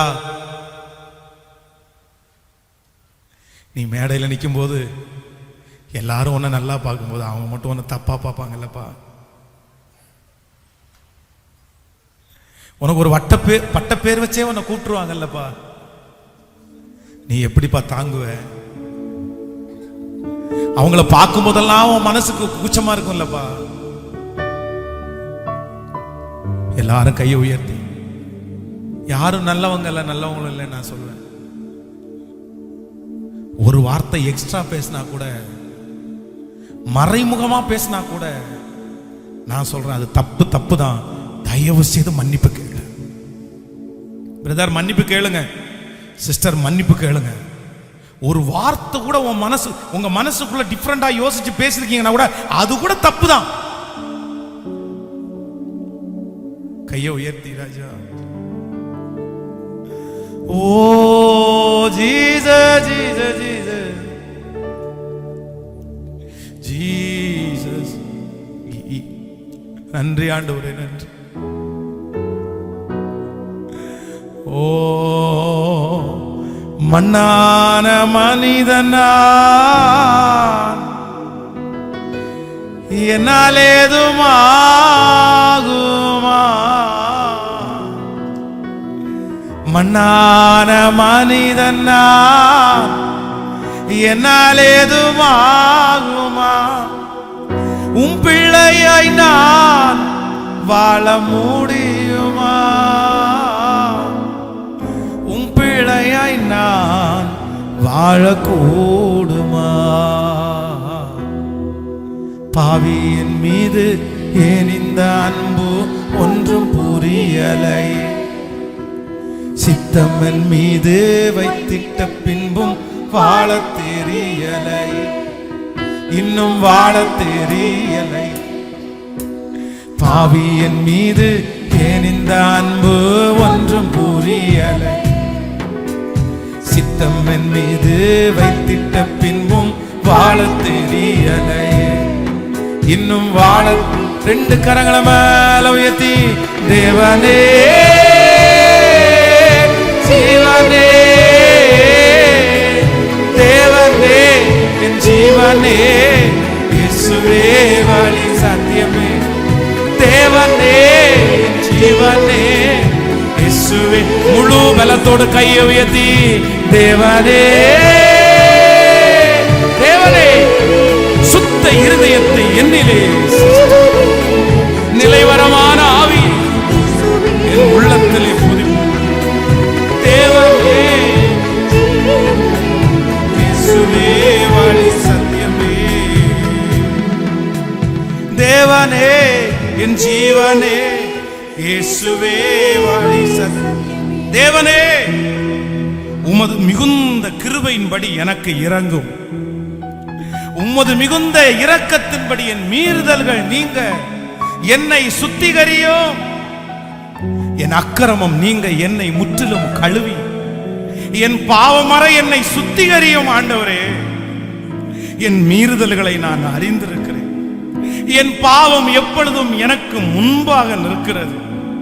தேவரீர், ஒருவருக்கு விரோதமாகவே நான் பாவம் செய்து உமது கண்களுக்கு முன்பாக பொல்லாங்கானதை நடப்பித்தேன். நீர் பேசும்போது உம்முடைய நீதி விளங்கவும், நீர் நியாயம் தீர்க்கும் போது உம்முடைய பரிசுத்தம் விளங்கவும் இதை இன்று நான் அறிக்கை இடுகிறேன். இதோ நான் துர்க்குணத்தில் உருவானேன். என் தாய் என்னை பாவத்தில் கற்பம் தரித்தாள். நீர் உள்ளத்தில் உண்மை இருக்க விரும்புகிறீர். அந்த கரணத்தில் ஞானத்தை எனக்கு தெரியப்படுத்துவேன். நீர் என்னை யூசோப்பினால் கழுவி சுத்திகரியும், அப்பொழுது நான் சுத்தமாவேன். என்னை கழுவி அருளும், அப்பொழுது நான் உறைந்த மலையிலும் வெண்மையாவேன். ஆண்டவரே, நான் சந்தோஷமும் மகிழ்ச்சியும் கேட்கும்படி செய்யும். அப்பொழுது நீர் நொறுக்கின என் எலும்புகள் களி கூறும். என் பாவங்களை நீர் பாராதபடி உமது முகத்தை மறைத்து என் அக்கிரமங்களை எல்லாம் நீக்கி அருளும். ஆண்டவரே, தேவரே, சுத்த இருதயத்தை என்னிலே சிருஷ்டியும், நிலைவரமான ஆவியை என் உள்ளத்திலே புதுப்பியும். உமது சமூகத்தை விட்டு என்னை தள்ளாமலும் உமது பரிசுத்த ஆவியை என்னிடத்திலிருந்து எடுத்துக் கொள்ளாமலும் உமது இரட்சணியத்தின் சந்தோஷத்தை திரும்பவும் எனக்கு தந்து உற்சாக ஆவி என்னை தாங்கும்படி செய்யும். ஆண்டவரே, அப்பொழுது நான் பாதகருக்கு உமது வழியை உபதேசிப்பேன். பாவிகள் உம்மிடத்தில் மனம் திரும்புவார்கள். தேவனே, என்னை ரட்சிக்கும் தேவனே, இரத்த பலிக்கு என்னை நீங்களாக்கி விடும். அப்பொழுது என் நாவு உம்முடைய நீதியை கெம்பீரமாய் பாடும். ஆண்டவரே, என் உதடுகளை திறந்தருளும். அப்பொழுது என் வாய் உம்முடைய புகழை அறிவிக்கும். பலியை நீர் விரும்புகிறதில்லை. விரும்பினால் என்னையே பலியாய் செலுத்துவேன். தகன பலியும் உமக்கு பிரியமானது அல்ல. தேவனுக்கு ஏற்கும் பலிகள் நொறுங்குண்ட ஆவிதான். தேவனே, நொறுங்குண்டதும் நறுங்குண்டதுமான இருதயத்தை புறக்கணிக்க மாட்டீர் என்று இன்றைக்கு இருதயம் உடைந்து வந்து நிற்கிறேன். சீயோன் ஆகிய எனக்கு உமது பிரியத்தின்படி நன்மை செய்யும். எருசலேமில் இடிந்து கிடக்கிற மதில்களை நீர் கட்டுவீராக. அப்பொழுது தகன பலியும் சர்வாங்க தகன பலியுமாகிய நீதியின் பலிகளிலே பிரியப்படுவீர். அப்பொழுது உம்முடைய பீடத்தின் மேல் காளைகளை பலியிடுவார்கள். ஓ உன்னத தேவனே, என்னை தேடலாகுமா?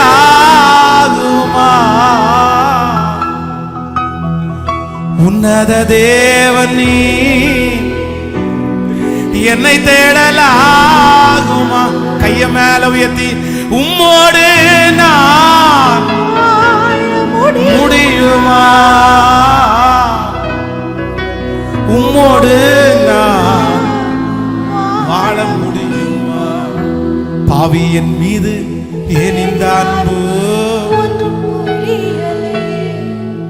சித்தம்மன் மீது வாழ தெரிய, இன்னும் வாழ தெரிய, இன்னும் வாழ தெரியலையே. பிரதர், சிஸ்டர், வாலிப தம்பி, தங்கச்சி, நீ மறைக்கிறது எல்லாமே பாவம் தான்ப்பா. நீ யாருக்குமே தெரியாத செய்யறது எல்லாமே பாவம் தான்ப்பா. நீ அவங்க முன்னாடி வச்சு செய்யறதற்கு, அம்மா அப்பா முன்னாடி வச்சு செய்யறதற்கு, மனைவி முன்னாடி, கணவன் முன்னாடி வச்சு செய்யறதற்கு நீ பயப்படுற அப்படின்னா, அதை செய்ய மாட்டா அப்படின்னா, கண்டிப்பா அது பாவம் தான்ப்பா, அது தப்பு தான்ப்பா. அவங்க பார்த்தா தப்பா நினைச்சிருவாங்க, இவங்க பார்த்தா தப்பா நினைச்சிருவாங்கன்னு சொல்லி மனுஷனுக்கு முன்னாடி நீ செய்ய மாட்டேங்கிறல்ல. ஆனா ஆண்டவர் பார்ப்பார் அப்படின்ற அந்த எண்ணமே உனக்கு இல்லையா? அவர் உன்னை சுற்றி தானே நிக்கிறாரு, அவர் உன்னை பார்த்துட்டு தானே இருக்கிறாரு. நீ அந்த தப்ப பண்ணி முடிச்ச உடனே உனக்கு நேரா ஒரு வசனம் வருதில்ல, ஒரு எச்சரிப்பு வருதில்ல, ஆனா கூட நீ மாறக்கூடாதா?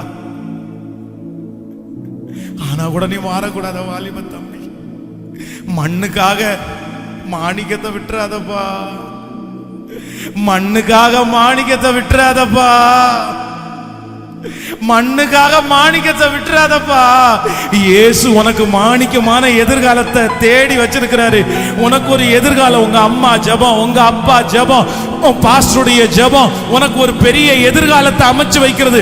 உன் தரிசனம், உன்னுடைய அர்ப்பணிப்பு, உன்னுடைய கீழ்ப்படிதல் உனக்காக பெரிய எதிர்காலத்தை அமைச்சு வைக்கும் போது இந்த சாதாரணமான மண்ணுக்காக நீ ஏப்பா மாணிக்கத்தை விடணும்?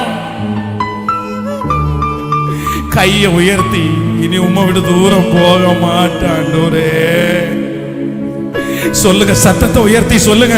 வாலிப தம்பி தங்கச்சி, கர்த்தர் உன்னை எச்சரிக்கிற கடைசி நேரம் இதுவா இருக்கலாம். பிரதர், கர்த்தர் உங்களை கடைசி எச்சரிக்கிற நேரம் இதுவா இருக்கலாம். சிஸ்டர், உங்களை கர்த்தர் கடைசியா எச்சரிக்கிறது இதுவா இருக்கலாம். நீ அடக்கணும், நீ ஜெயிக்கணும். ஆண்டவர் தானே உயர்த்தினாரு, ஆண்டவர் தானே வளர்த்தினாரு.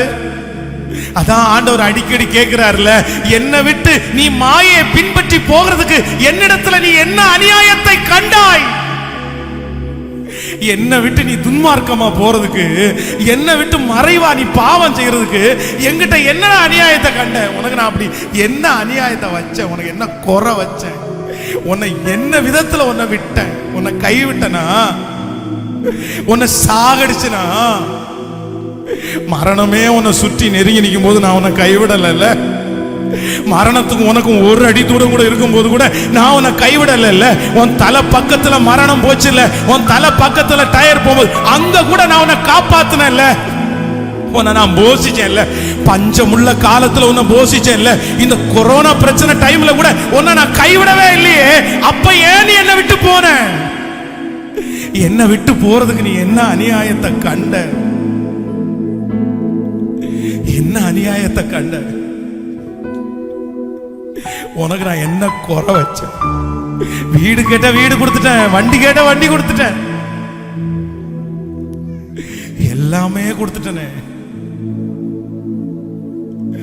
ஓ ஜீசஸ், இயேசுவே,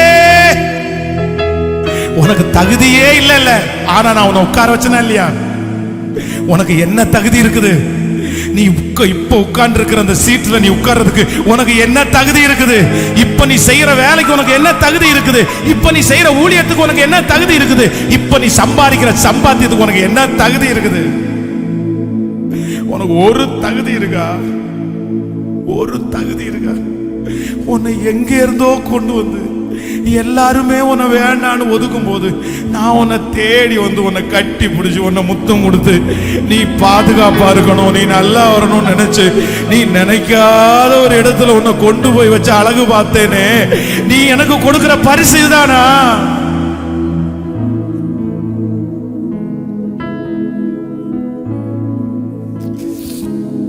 நீ எனக்கு சம்பாரிச்சு கொடுக்கிற பேர் இதுதானா?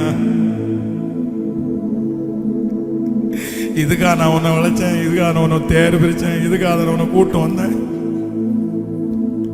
நீ கதறும் போது உன் கண்ணீருக்கு நான் பதில் கொடுத்தேன்ல, நீ கஷ்டப்படுறேன்னு சொல்லிட்டு உனக்கு பாரத்தை நான் லகுவாக்குனேன்ல,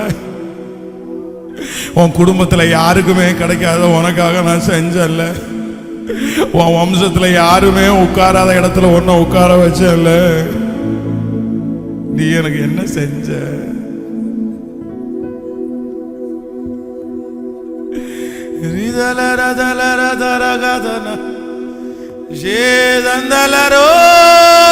nam kanatuna lidaralatnu rokdu மண்ணான மனிதனா என்னாலே ஏதுமாகுமா? அப்பனே மண்ணான மனிதனா என்னாலே ஏதுமாகுமா? உன் பிள்ளையாய் நான் வாழ முடியும். இயேசுவே, கையை உயர்த்தி எல்லாரும் சத்தமா இயேசுவேன்னு கத்து. வாலிப தம்பியும் தங்கச்சியும் சத்தத்தை உயர்த்தி இயேசுவேன்னு கத்துப்பா. உன்னை கர்த்தர் தூக்கி எடுக்கட்டும், உன்னை கர்த்தர் அலங்கரிக்கட்டும். உன்னை சத்துருடைய கையில கர்த்தர் ஒப்பு கொடுக்க கூடாது. நீ ஒரு பெரிய மேன்மையை பார்க்கணும். சத்தமா சத்தமா வாலிப தம்பி தங்கச்சி எல்லாம் சத்தத்தை உயர்த்தி இயேசுவேன்னு எல்லாரும் ஜெபிங்க. ஆண்டவர் உன்னை திரும்பவும் அணைக்கட்டும். கர்த்தர் உனக்காக தான் பேசிட்டு இருக்கிறாரு. ஒரே ஒருத்திக்காக, ஒரே ஒருத்தனுக்காக தான் ஆண்டவர் பேசிட்டு இருக்கிறாரு. சத்தம் போட்டு கையை மேல உயர்த்தி உன் எதிர்காலத்தை கர்த்தர் பார்த்துக்குவாரு. உனக்கான வழிகளை அவரே அமைப்பாரு.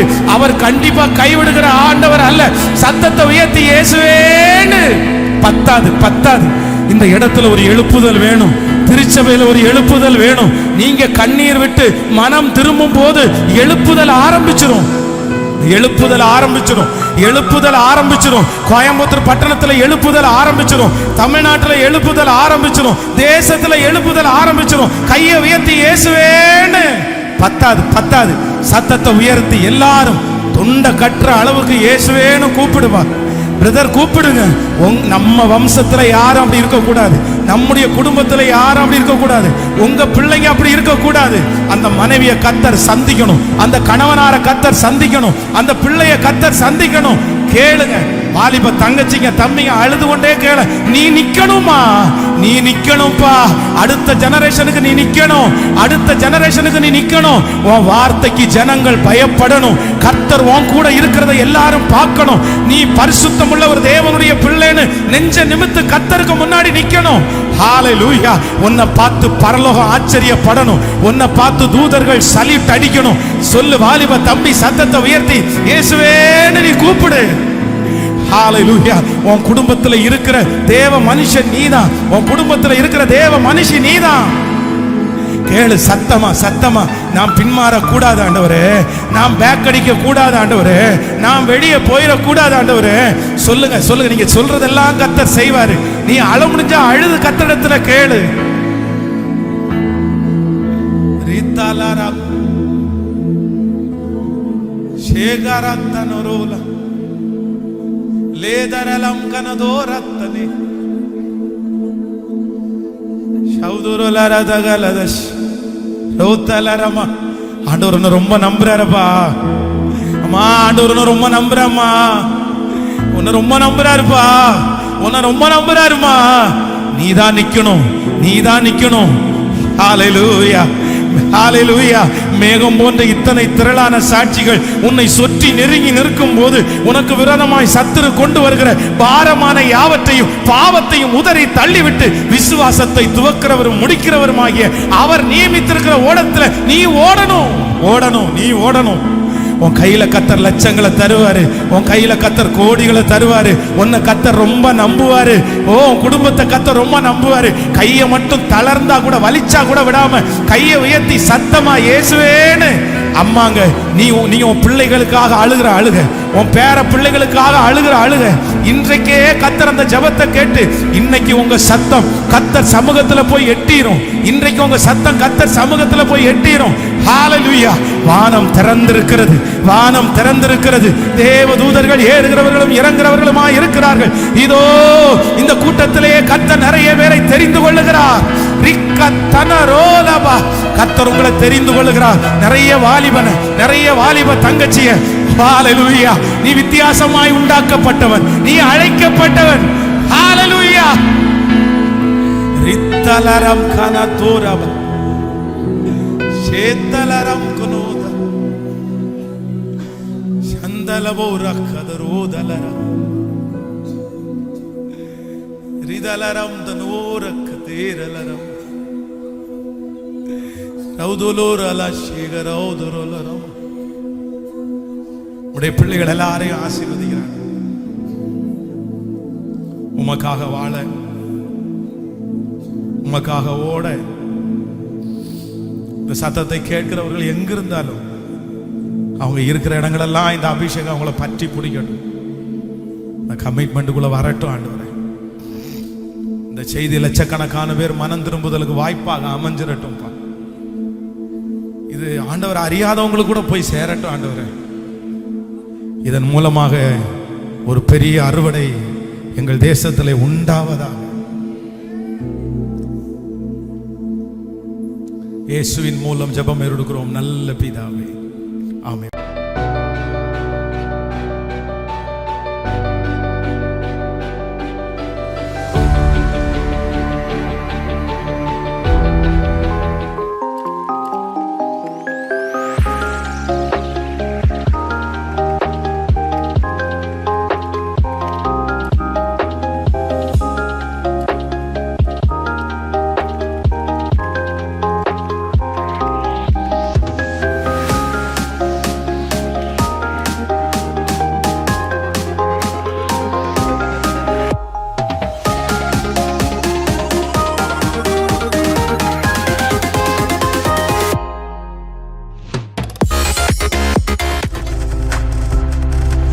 நீங்கள் பார்த்துக் கொண்டிருப்பது உங்கள் ஜாய் டிவி. உங்கள் துக்கம் சந்தோஷமாய் மாறும்.